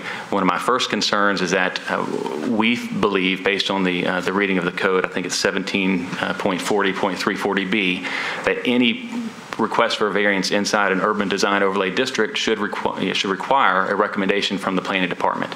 Now, apparently planning has taken the approach that if they are not utilizing the UDO guidelines, that they don't have to do that. I'm not sure that's what the code says. I would leave it up to the board's decision. I mean, there's nothing in there about optional UDOs because there are no other optional UDOs. What's unusual about this project is how they're planning to well, basically, most of what they're asking you to allow with a variance is allowable under the UDO without requiring any variances. The other thing from their application that is not really addressed in their presentation is that they intend to combine this parcel with the existing Hill Center parcel to the south in order to utilize floor area ratio. So my understanding from their application, or I've read this somewhere, is that they can't they don't have the floor space or the lot space to accommodate the floor area that they're planning. So they're going to have to combine the parcels, which means a couple of things. Number one, that rear setback should go away. There really shouldn't even be a need for that because it'll all be one parcel. Beyond that, the parcel that they're planning to combine it to is already developed to the UDO standards. So one concern is that they're asking you to approve variances to allow them to essentially develop one portion of a parcel according to separate zoning standards than the entire rest of the parcel. So what we are asking is that you ask them to go back to planning and develop according to the urban design overlay guidelines. I'd like to to speak to the differences between what they're asking you to permit versus what the UDO would permit without any variances. The setbacks, their plans show a 9-foot setback essentially on the Hillsborough Circle side, which is within the 5 to 10 foot build-to line zone established by the urban design overlay. So that would be by right. Their Bandywood setback is within the 0 to 5 foot build-to line of the UDO, so that's also by right. The only thing that's not allowable by their, and once you combine the parcels, the rear setback goes away. So the only thing that's not allowable is their height profile. Now they have shown this step back, and it is true that the UDO does allow for setback additional height above, so the maximum height in the UDO for Bandywood and Hillsborough Circle is 48 feet at the build-to line. The UDO does allow for additional height to be stepped back 10 feet for each additional floor. But that does not apply in this project, at least not the way they've presented it, because that only applies to mixed-use developments that qualify for bonus space. Now, if they combine this parcel with the existing UDO parcel and they somehow connect the buildings so that they're all one building, they may qualify for bonus space. But as they're presenting it, they don't. And that's so our core problem with this is that they are essentially picking and choosing parts of the zoning that meet their purposes, and we feel that the height that they're requesting up against the setback is not within the intent of the UDO because it creates an inhospitable environment for pedestrians. The UDO set out 48 feet for a reason, and that's because it's friendly to pedestrians. It encourages walking, and the reason they have the step back is to not intimidate the pedestrian. Now they show a step back within that profile, but their step back is not 10 feet. So if you're standing down on the sidewalk, it's not going to be the same thing as if it's set back an additional 10 feet from the building front. And so essentially our concern with what they're requesting for you guys is that this all comes down to a height variance rather than a sky plane. There is no sky plane in the UDO because it's a straight build-to line. I mean, you can go straight up 48 feet. So there's no, the 1.5 to 1 ratio sky plane does not apply. So there's no need to vary from that. All they're asking for is basically a variance to the height, which, granted, if they went to the UDO, went through the UDO and they could prove a hardship that would somehow necessitate that height, then they could always come back and request a variance to the height within the UDO. That's not what they're doing. My argument for that would be that essentially what they're asking you to do is to allow additional floor space, and the sole reason for that is for financial gain. There is no hardship that justifies going 63 feet above 48 feet, which is what the UDO would allow. I don't understand what you're saying compared to this drawing that they showed. Yes. So could you help me understand that? And the one that's up here. So right. Where are they going to 68 feet instead of 48 feet? 48 feet is that first red line, correct? That's 48 feet. Right. Now, what they've drawn, the UDO build-to line, I assume they've drawn that at 5 feet. On their initial site plan here, they show, or the one that we have a copy of, they show that they're building at 9 feet from the parcel boundary, or the proposed right-of-way. So they're moving the right-of-way.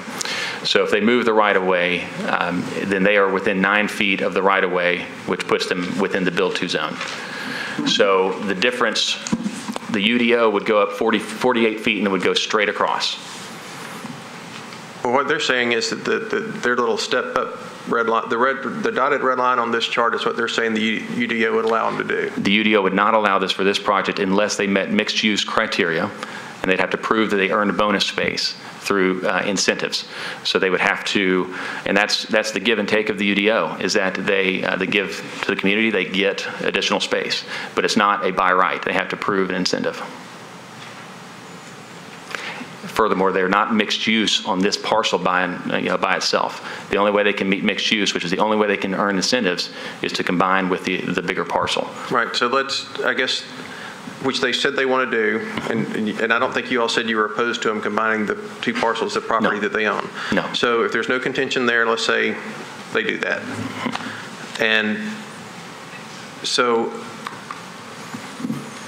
and if they do that and they have the right, then does it become the stair-step dotted line? Yeah. And if it becomes a stair-step dotted line, what I'd like to know is what is your issue, assuming that they get the red line that they show?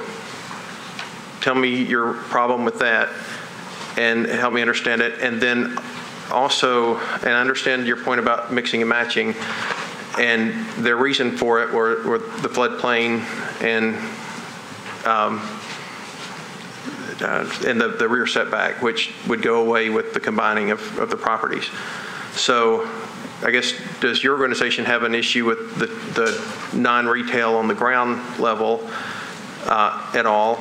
That was question number 2. And the first question was, assuming that they get the right to build within this red dotted line and they propose to go outside of it in that little bit to the upper left, what is your issue with that so we can understand? Sure. I think our big issue is with the precedent of having developers be able to sort of pick and choose.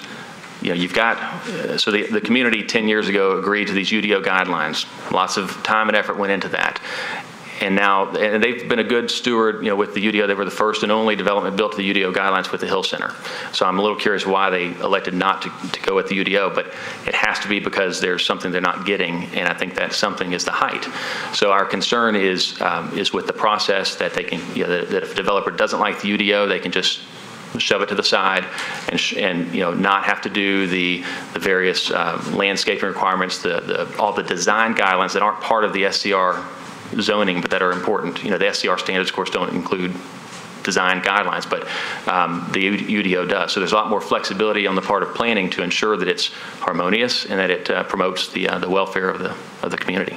Right. So, I mean, I guess if you're asking, well, I'm not. No, I mean, I was asking you. I mean, so, but I don't know if I heard. Did you tell me what you had a problem with this height? Yeah. Well, I have a problem with the height being above and outside the allowed height. So you're saying, do we have a problem with maybe is that 6 feet extra or something like that? I think what we have a problem with is that there's a channel for approving that additional height, and this is not the way that we feel it should be done. We feel it should go through planning so that all of the design guidelines that are part of the UDO can also be applied. So you were, and I'm sorry, I'm trying to really not to be argumentative. This is the first case we've heard like this, so I want to understand. Right, it's unusual. And so, it sounds like you're skeptical of the reasons that were given, and that they are in a floodplain and they couldn't meet the retail issue, and planning said that they have no authority over the rear setback. And it sounds like that nobody has a problem with the rear setback if they combine parcels. But if planning says that, then why would that not send them down the path they're going now to say, look, we're really almost there with the UDO, but here are these two issues that we can't deal with, and that's why we're taking this different path. Well, why wouldn't they go through the UDO, do a UDO site plan, and then seek a variance to the UDO, you know, to the standards through that process? So they, you know, you guys can still issue variances to projects in the UDO. It just has to go through planning first, is my understanding. I mean, I'm not sure how often this comes up or if it has come up. And my experience with this board is very, very limited. But the concern, so I'm not doubting that they talked with planning, and I'm sure their intentions are, you know, just as they stated.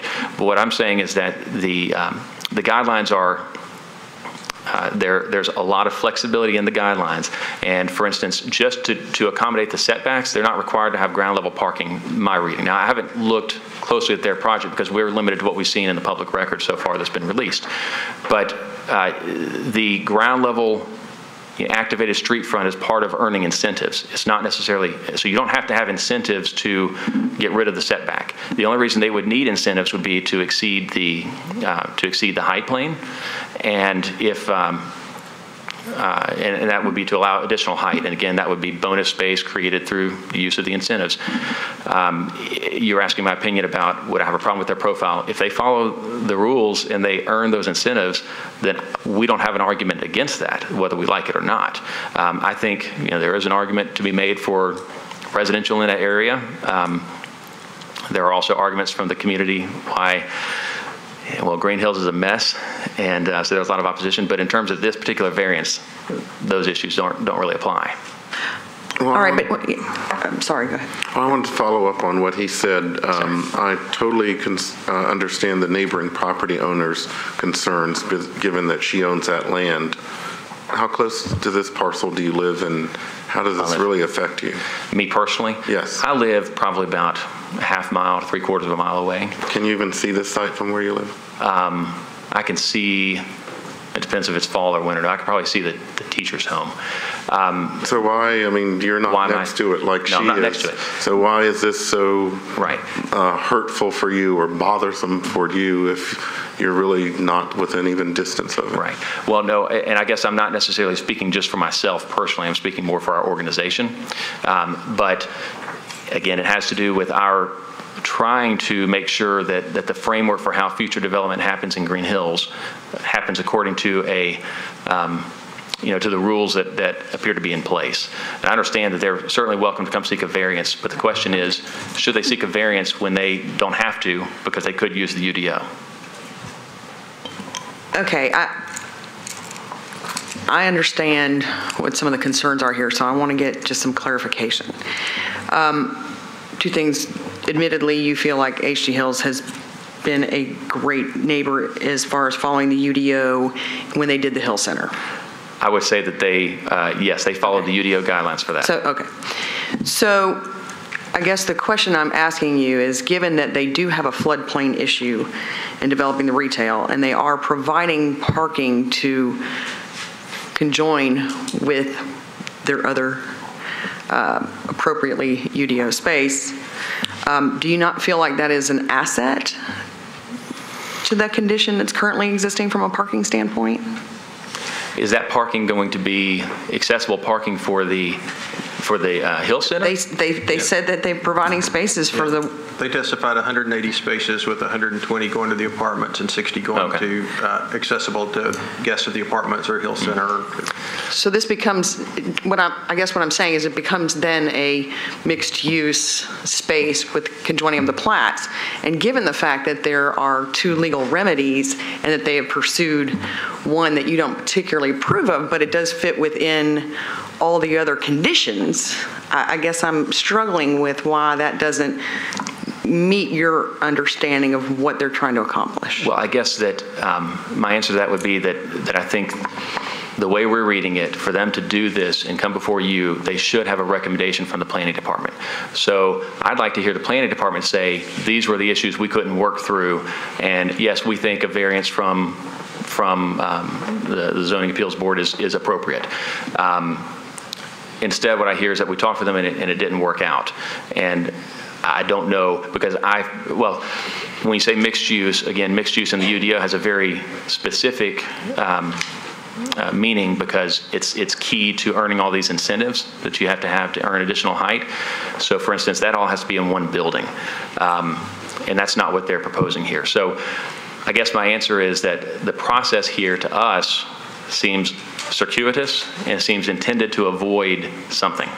But if that's their legal opportunity and they can move through the system as the system allows, I guess I'm struggling with the fact that you find, it just seems to me if they're going to plat this land as one mixed use, right, UDO compliant piece of property, and they're going to actually relieve some of the parking concerns, it seems to me that there's a lot of asset here for you. Well, but if they replat the lot as one giant parcel, would you let them develop one parcel to one set of standards or one part of the parcel to one set of standards and reserve a second set of standards for another portion of that parcel? Well, that's why they come in front of a board like us, so that we can help them move through what that process looks like. But the rest of the property didn't have the same hardship of the floodplain not allowing it. I'm sure, given what I know about HG Hills, they'd love to have retail at the bottom of that space. Yeah. So it only helps them, right? So so I guess I'm struggling with why you feel like that's if they're trying to make that a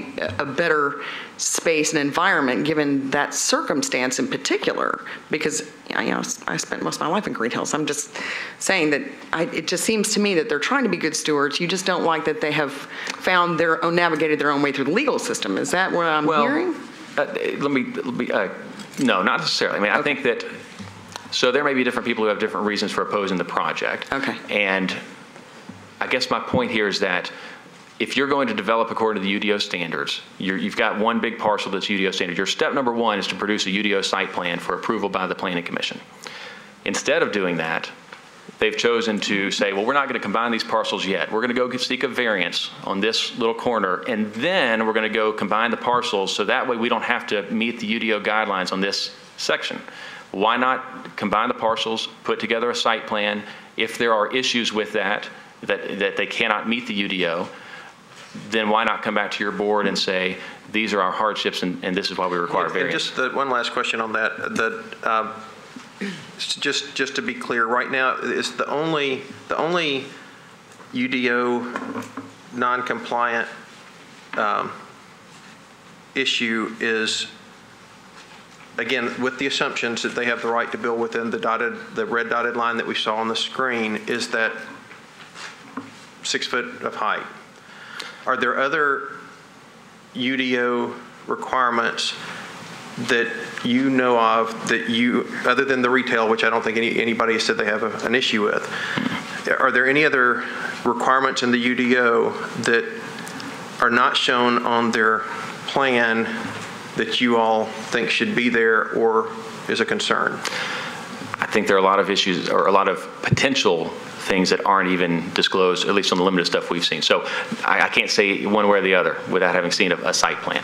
But what are the potential things that come to mind that you're thinking about? Sure. Well, it could be materials, can be, the design guidelines, of course, go all the way down through signage, materials, landscaping and buffering and things like that. My concern, I guess, yes, our chief concern right now is that height. And instead of saying 6 feet, I'd say it's more like 16 feet because they don't have an entitlement to go above 48 feet under the UDO. They're capped at 48 feet unless they can prove that they've earned that extra. And earning it requires giving something back to the community in terms of incentives. That's not a by right. I'm sorry, do you think that their proceeding under SCR is unlawful or just not the preferred route? I would say it's, well, I'm not an attorney, but it seems to border on unlawful to then create a combined plat or a combined parcel that has separate zoning rules. I know that the subdivision regulations of the Planning Commission require that any parcel created from the combination of 2 or more lots has to comply with all zoning regulations. So I don't know how you can have a parcel created under 2 different, you're essentially creating split zoning. And so you can't say that combined parcel is going to meet SCR guidelines because the Hill Center parcel does not meet SCR standards. You cannot say that the combined parcel is going to meet the UDO because this portion doesn't meet the UDO requirements. The reason I bring it up, I mean, and I say this a lot, I mean, we are a quasi-judicial board, and we're not design people, and so we don't, even if I agreed with you that it's preferable that they go under the UDO, I'm not sure it's our right to force them that way, and so that's really kind of that's the reason I'm asking the question. I mean, if it's preferred,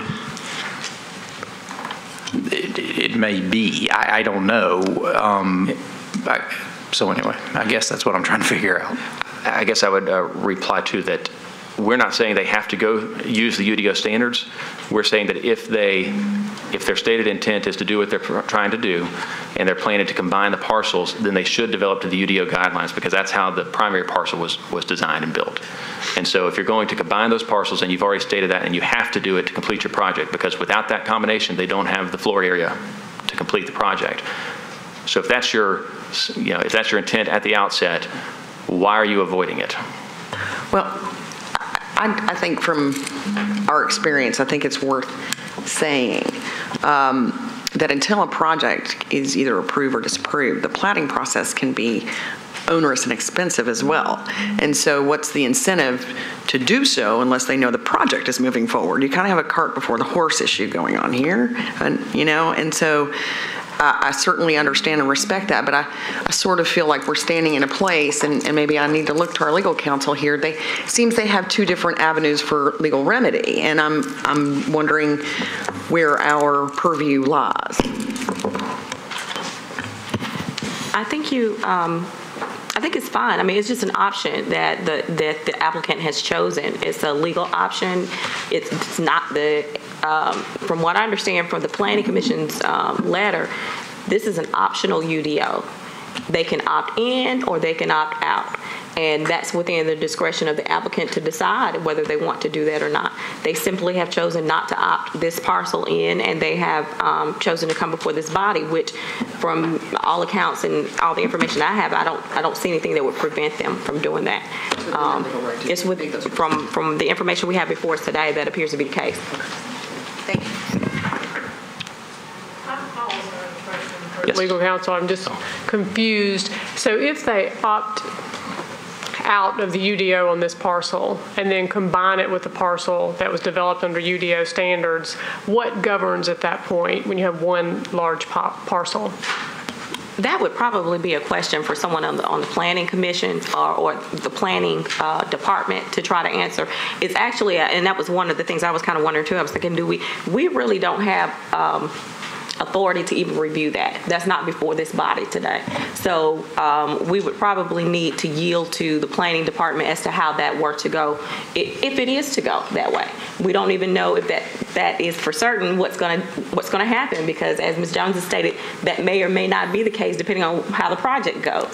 So I would have to yield to the planning staff on how that would work if they wanted to combine the parcels and what would govern at that point. But again, that would be beyond purview of this particular board for purposes of this meeting. But I think, Mr. McGee, does that speak to your question? I mean, is that kind of your basic opposition, so you're not sure what the future looks like for that one large parcel? Right. Assuming it becomes one large parcel. So, and I guess, right, and one of our other questions, and I don't know if this is even spelled out in the law, but if you guys grant a variance to these parcels and these parcels disappear because they're absorbed into a larger parcel, do those variances, are they grandfathered? Do they stay? Why, if you're going to combine the parcels, I understand what you're saying about needing to know whether it's going to be approved before you start the project and combine it, but that's why a site plan could be drawn up. And a site plan doesn't require that a site plan showing all the parcels, that way you guys could consider it in the context of the whole parcel. Well, I'm sorry, I guess I'm thinking a UDO site plan is what I meant, but including the whole parcel, so the whole combined parcel. So for instance, you might say that instead of this whole parcel being encumbered by floodway, well, in reality, their new parcel is 16% encumbered by floodway. I mean, that's a difference in terms of hardship from a floodplain or floodway. So we just have concerns about the process of trying to, if the end of the road is you're going to have one big parcel and you're going to apply variances to that, then why aren't we looking at the one big parcel and what zoning are we going to apply to this whole parcel, or are we going to pick and choose?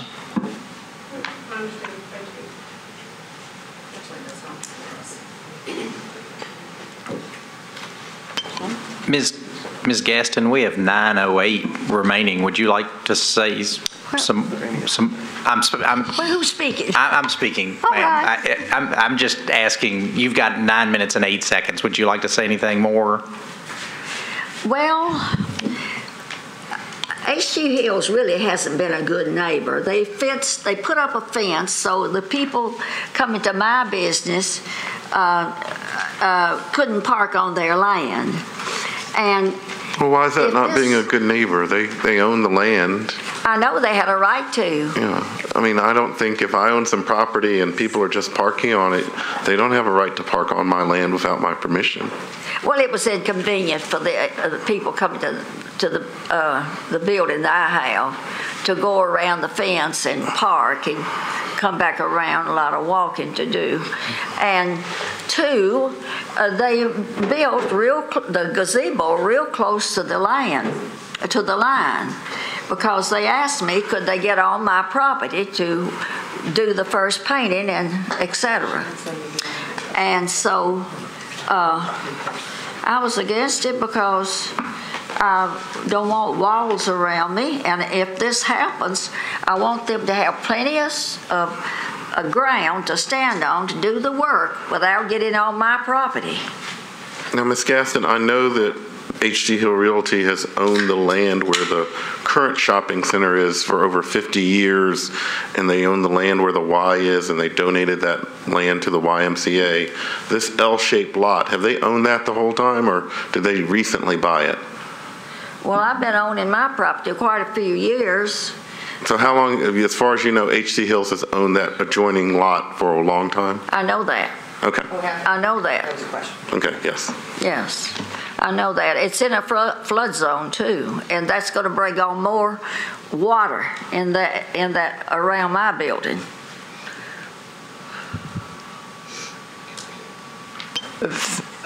Oh, thank you. Would any of the other ladies like to speak? You've got 9 minutes. I mean, if you.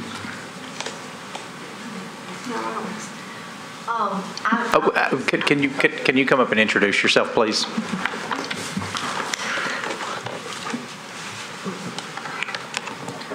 Is it on? Is it on? Oh, okay. I'm Charlotte Cooper. I'm president of the Green Hills Neighborhood Association, and I would like to respond to Mr. Ewing's question about why would it impact us. We're all Green Hills residents.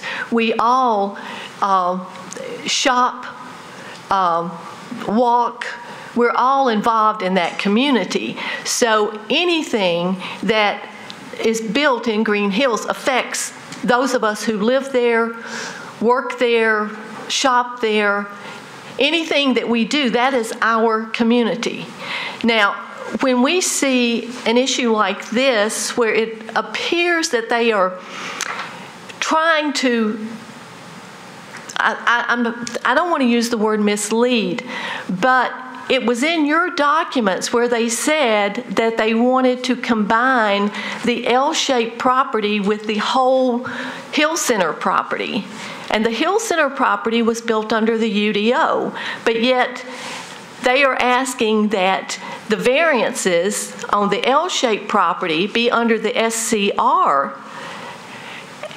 And once it's combined, they want to use the benefits of the Hill Center UDO to possibly have the incentives for a taller building.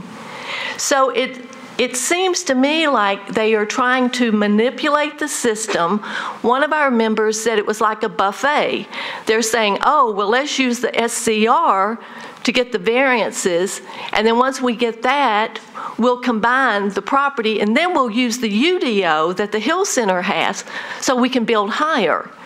So that would be what would allow them to build higher, to have incentives that they would receive from the benefit of the combined properties with the current Hill Center. I'm sorry, can I just interrupt you for just a second? I think it's important that you understand that they are coming before us for that variance because it isn't allowed right now given the circumstances of their request. Thus, the Board of Zoning Appeals exists in order to provide that allowance. I understand that. Okay. I just want to be careful about how you understand that they're not picking and choosing the UDO under that selection. They're asking for a variance. Well, if you look at the whole big picture, they are selecting the SCR to come before you. If they went with the UDO, they wouldn't be here. The only reason they are here is because they're going with the SCR for the variances. If you approve that, according to the documents that we read in the package they submitted to you, then they will combine the large Hill Center parcel with their L-shaped parcel. And the way, if we understand it correctly, the way they would be able to build, because under the UDO, they would be restricted to 48 feet. They would use incentives because of this larger parcel to get extra height. So it appears to us that they are using one system, the SCR, for the variances.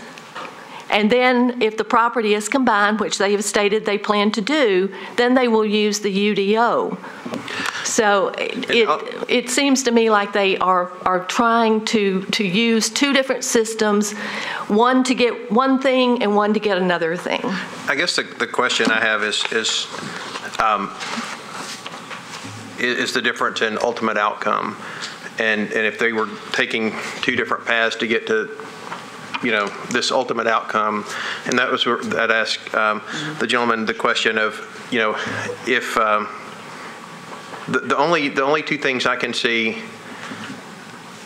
that they don't meet the UDO requirements that have been talked about today are, again, that little portion outside of the red dotted line and the retail on the ground, which the retail on the ground no one said they have a problem with. And so are there other UDO requirements that you can think of that should be considered that haven't been shown or presented? I mean, we've said there's some landscaping. I mean, they've shown landscaping. There's a long history of landscaping. But are there other things in the final result? Again, I understand the being upset about the route taken, but what I'm really more concerned about almost is what is the end product here. And We're not sure under the UDO that they would be able to even use incentives to go higher than 48 feet, correct, Barley? And it's not a mixed-use building. I mean, I know Ms. Jones referred to it as a mixed use. It is not a mixed use. Even if they're going to use the parking for part of the Hill Center, that does not make it a mixed use. A mixed use means that it has residential, office, and retail.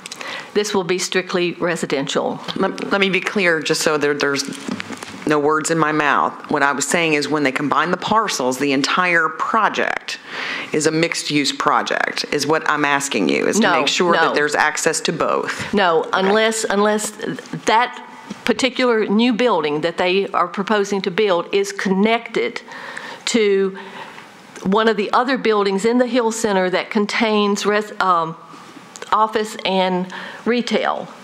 Because it has to be, the mixed use has to be in the same building. That's to earn. Sorry. That's to earn incentives. They have to be in the same building. Okay. Correct. They could still technically call it, I guess, a mixed-use development and not be. They wouldn't earn incentives in that sense, and that's why we say they wouldn't necessarily gain additional height. I'd like to use a little bit of my additional time real quickly just to clarify. One of my arguments too is that from a legal standpoint before the board, you guys have to see if they meet certain tests, is my understanding. And part of our argument would be that because they are choosing a route that they've chosen, they are essentially imposing this hardship upon themselves. They are asking you, the hardship that they've cited is the narrowness of the lot. That could be used to grant a variance from the sky plane because they need to go up because they don't have the depth to go back. They don't need that variance in the UDO because the slimness of the lot doesn't matter. They could go up, straight up, right at the build-to line. They don't need the setback variance. I don't really understand why they're even asking for the rear setback variance when their intent is to combine the parcels, because that seems like that's sort of moot. But they're asking you to approve essentially one thing, which is height above 48 feet. And number one, we think that's solely for financial gain. Number two, we think that really should go, it should receive a recommendation by our reading of the law. It should require a recommendation from the Planning Commission because it's on a parcel that's in the Urban Design Overlay District. I'm sorry, just to be fair, because I think another one of their hardships are the requirements of the stormwater, and I think that's one of the reasons they have to go up. I mean, you can ask. Well, right. Hold on, no, you can't ask them. But I think that's what they said during their testimony. I didn't hear the floodway being cited as a hardship, other than on their. I know they did go to the stormwater management, but again, I would also say that there's a big difference between saying 100% of our parcel is encumbered by the floodway and the floodplain, compared to, and I've calculated it to be less than 16% of the overall parcel is encumbered by floodway or floodway buffer. So I think there's a difference. I'm not being argumentative. It's now what you're doing is combining the whole property. That's not what's before us. What's before us is this lot, and stormwater is absolutely a hardship. I mean, I understand. It absolutely, and actually, to be fair, that was my question to them, and so. I understand. I guess we're trying to look at the project as a whole and sort of seeing how these pieces are falling together. No, and I'm giving you the opportunity to speak to that hardship because you were speaking to the others and accidentally left it out. Okay, so my response to that hardship would be that the floodway does prevent perhaps their use on the ground level, and I'm not sure I haven't heard a stated reason for why the floodway requires additional height. Maybe they'll speak to that in their rebuttal, I'm not sure, but our argument would be that regardless, if their stated intent in their application is to combine the parcels, then the fact that they cannot go underground maybe for parking is moot because they have plenty of space that's not encumbered by floodway to have parking. And so we're not limited. If we're looking at this as a variance request, given the application stating we're going to combine the parcels, then everything doesn't have to be tied in on that one parcel. Is my answer. And so still what they're asking for is to exceed height, and the only reason to do that is for additional floor space, which is for financial gain, is our opinion. Anyone else? Okay, thank you. Thank you. We'll bring back up the applicants. And I'm going to have a couple of questions for legal counsel, but I'm going to, I guess, hold off. Actually, I tell you what, I'm going to ask these guys, and then I'm going to ask you, if you don't mind. I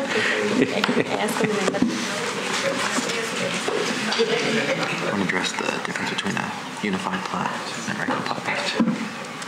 That is a great idea, because as an attorney, I hate it when I'm asked on the spot. So if you'll give me 1 minute to talk to counsel, I'm gonna tell her the questions I'm going to ask her. Can we just give a second? Okay, we actually may need a break for 5 minutes if we could for people to use the restroom. So we'll give you 5 minutes and I'll talk to counsel. All right, the board will be in recess for 5 minutes.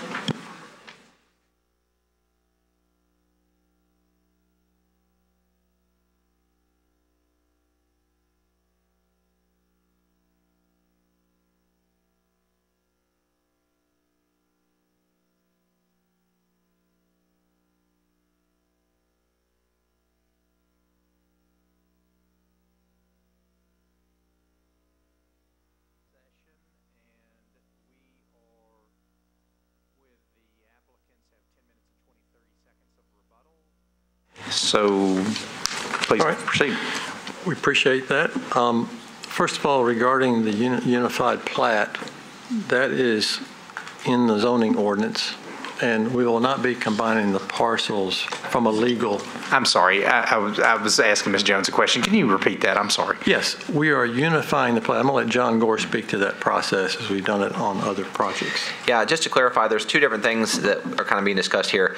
The L-shaped property is not to be combined with the larger 10-acre Hill Center parcel. So there will always be a property line there that leaves us with that rear setback. So that's really the core reason that we're here. What is being, the plat that's being discussed that was in the letter that got sent is called a unified plat, and that's actually something different. That's a specific procedure that's spelled out in the zoning ordinance. So it's really not, it goes through planning, but it's a specific procedure that's spelled out in the zoning ordinance that gives you a procedure to go through so that properties can share sometimes parking, they don't need to in this case, sometimes FAR or ISR, other things like that. So that's a procedure in the zoning ordinance, but the L-shaped, but to clarify, they won't be combined into one big parcel. So the L-shaped property will always be separate parcel from the 10-acre Hill Center. So that answers some of the questions about. Well, I'm sorry. Would it also always be SCR, or will it will always be SCR? Yeah, okay. That L-shaped property will be its own property. It will always be SCR. So there won't be any of these kind of messy encumbrances with the UDO. It will be its own property. And like I say, I think that answers some of the questions, because that was our intent, because we have unused FAR on this parcel in excess of 100,000 square feet that was not built. And so with this parcel sitting next to it, we're able to unify the plat, and some of that FAR can be placed on the adjacent site, according to the guidelines of the zoning ordinance. I'm sorry, and I'm not trying to be thick here. So the excess FAR is on the lot that's before us today, so it's being passed back to the Hill Center? It's on the main site. It's on the main site. Okay, Yes, got it was not It's a used. legal scenario. Yeah, it's a legal procedure spelled out in the zoning ordinance so that adjacent properties can share ISR, FAR, things like that. We haven't been through that process yet, but we will, and it's been done before. It's not something that goes before a public body. You're able to do it through the process spelled out in the zoning code. Right, but since that property line will always be there, that setback will always be there, and that's why Metro Planning had specifically sent us to this board for the rear setback variance. Now, we want to talk about the work we've done with planning, which we normally go to them first, and then in the middle, and then at the end. And from the beginning, they made it clear that the UDO is optional, that this is one of the UDOs where you're not under the UDO, as in many places where you have to do it, like on Bedford, when we do projects in Bedford, we're under the UDO, the property's under the UDO, you don't have an option. So at the beginning, there are two options that every property owner has. And we believed we were going to go through the UDO process. We said, hey, we got a mixed-use project. The profile looks good to us. So let's go through that process. And I've got probably 4 copies of the code highlighted and written as to where the places are that there might be something that we get kicked out. And under normal circumstances, you might be able to modify or amend, or the planning staff say, well, we'll waive that in this case. I think the Green Hills UDO has gotten a lot of attention. And right now, to be able to meet every letter of that UDO is not possible on this parcel. And we know that. And planning knows that and realized it. And planning said, you won't meet it in these areas. And it was multiple areas. And they would have to go through an amendment of the UDO in order for us to be approved under the UDO. That they don't have the right to just waive these things. And certainly, again, under the pressure they're under with the Green Hills UDO, they can't simply waive things because in this case it appears that, well, we had this stormwater. There's actually a requirement for 3 uses in the building itself. So at some point they said, because your building's really not attached to the others, that it's not a mixed use and it wouldn't qualify. So from the moment that stormwater said your flood buffer, it's a parking lot now, you can let it be a parking lot later, we can put columns in it and we can build above it. Once we got their approval for this kind of enhanced green space and green screen and all the features we've added and made them very comfortable with this, we really have no ability to go through the UDO and be successful. So we haven't avoided it. We've been told you're not going to be able to get this approved, and we can't give you a rear setback, period. And as Joey said, you either go one or the other. I'm sorry, you're saying a lot, so I'm going to break this down if you don't mind. So the stormwater restrictions that you're under literally prohibit your using the first floor for either retail, which would have helped you with the mixed use, or residential, correct? Correct. So it's a prohibition. Right. Okay. And is that one of the reasons that you are going up, because you can't use? Well, yes, it is, obviously, one, and certainly, you know, how I stated the hardship and how it may have evolved and under discussion. Certainly the stormwater started the process. When you look at this project, you can start certain ways of trying to plan it for residential. We would have normally put retail on the street. So, you know, the inability to do that, but then we would have added to the parking. So our ultimate goal was to get residential on a project that has all the work play elements already there. So there wasn't really a desire to add more office. So to get the residential and get it parked and fit within what we knew was the guidelines, not to mention the sky plane if you chose that, we knew we were dealing with a 4-story stick profile. And here we've got one level of parking that they don't only just restrict how it's used, but what level it is. We can't dig it out more, we can't raise it up. It's basically, that's it. Then we put the second level in there to make sure there's adequate parking. and then we put 4 stories of stick. At that point, we started manipulating 1 floor over and looked at the UDO, so we had a good presentable position. We wanted to be in a defensible position. We added this diagram when we found out planning couldn't even give an opinion. We think it would have been great if planning could have sat here and said, they're doing everything we would have asked them to do, but they can't. So we did this diagram not to mislead, but to say, if you wanted to compare it, you could.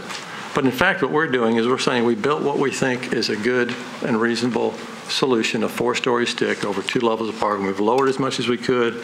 Reasonably, here's the height. We looked at the UDO, so we stepped back the top floor. Again, while we did it 5 feet instead of 10, we set the whole rest of the building additional 5, so that the effect of that was 10.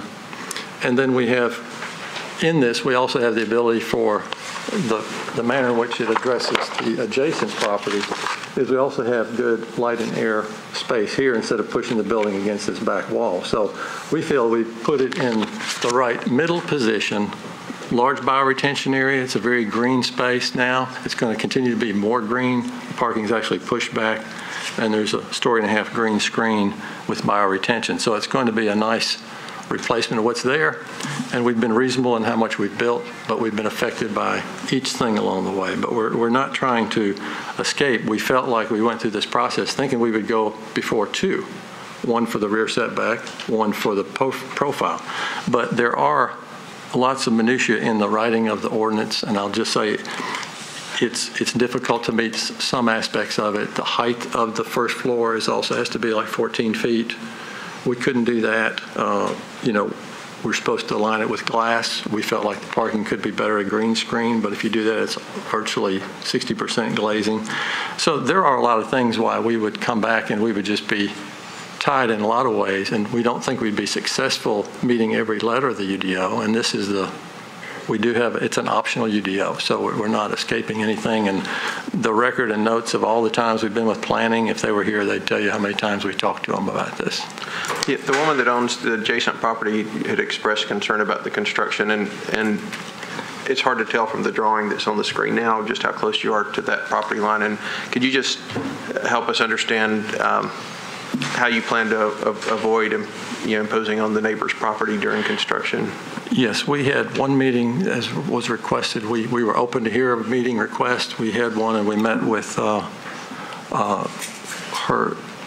daughter, Lisa, and it was about a week ago, and we presented our project, and at that point we presented a slightly revised version of this where we've moved the building, even the parking, 3 feet minimum away from her parcel. So when we met with her, we presented an update exhibit to the one that Joey gave you, where all along their property we put a 3-foot landscape buffer.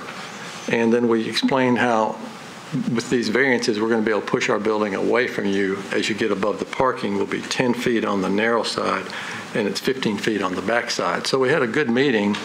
Certainly in trying to share information, we then adjusted, and really we've worked it to the absolute minimums to make sure we had 3 feet so we weren't going to be on their property.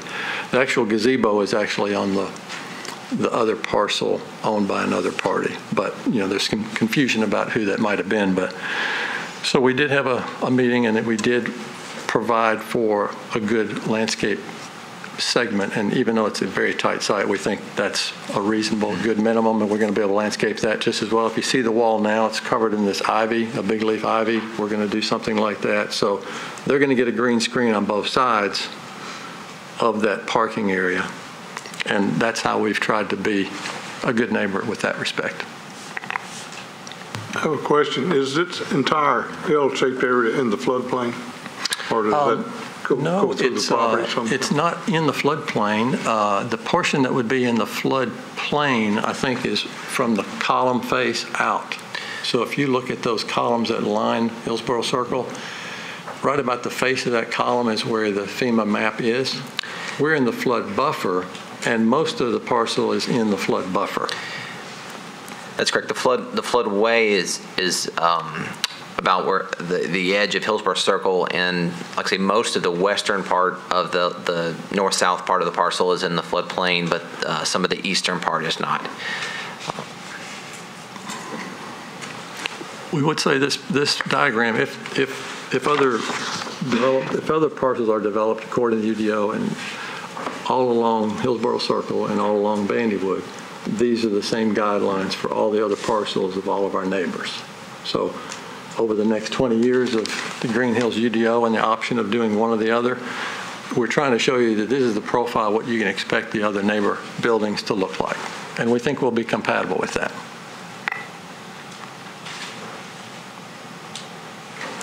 I don't think we have any other rebuttals, but questions answered. Anything else you need?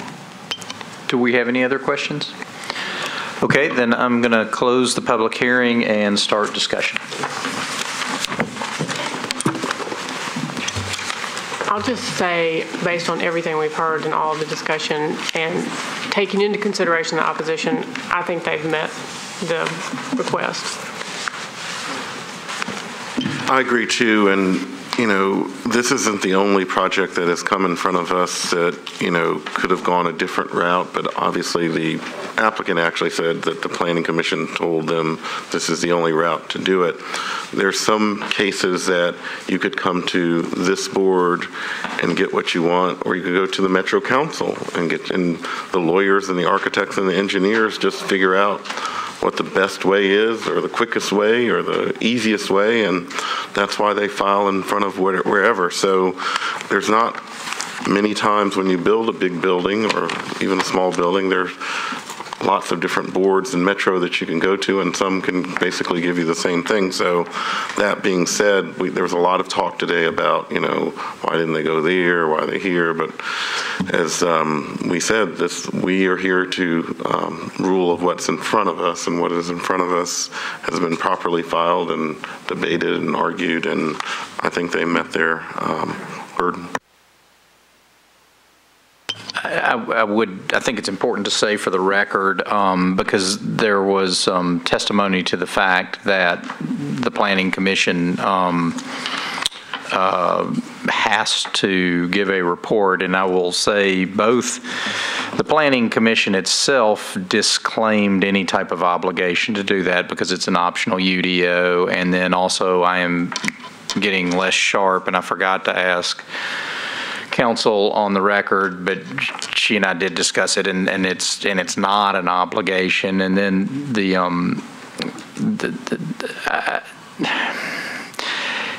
I think it's important to also note that there was testimony to the fact that not only this isn't really even a choice that they're choosing to not proceed under the UDO. It's really they can't even do it, and so that leaves pretty squarely in front of us. Are there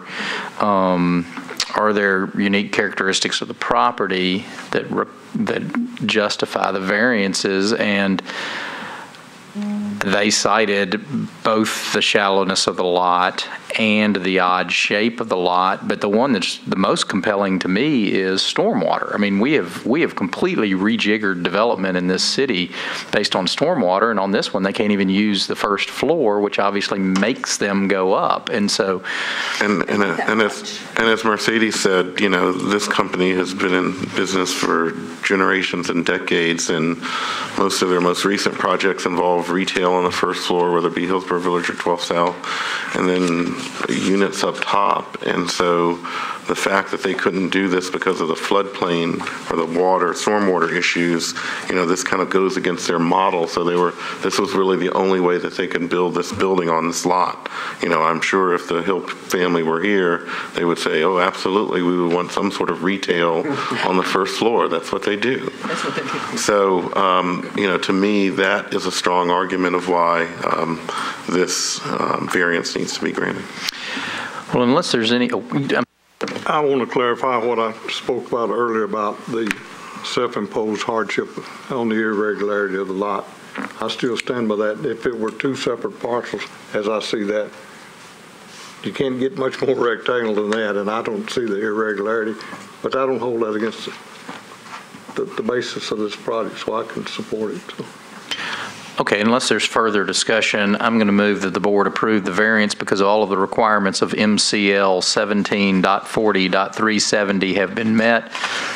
that the board finds the unique characteristics of the property are the odd shape of the lot, the shallowness on one portion of the lot, and then the stormwater requirements. Really, the fact that it's the flood buffer. Is there a second? I'll second. Got a motion, got a second, all in favor? Aye. Any opposed? Passes. Okay, with that, the Board of Zoning Appeals is adjourned. Thank you.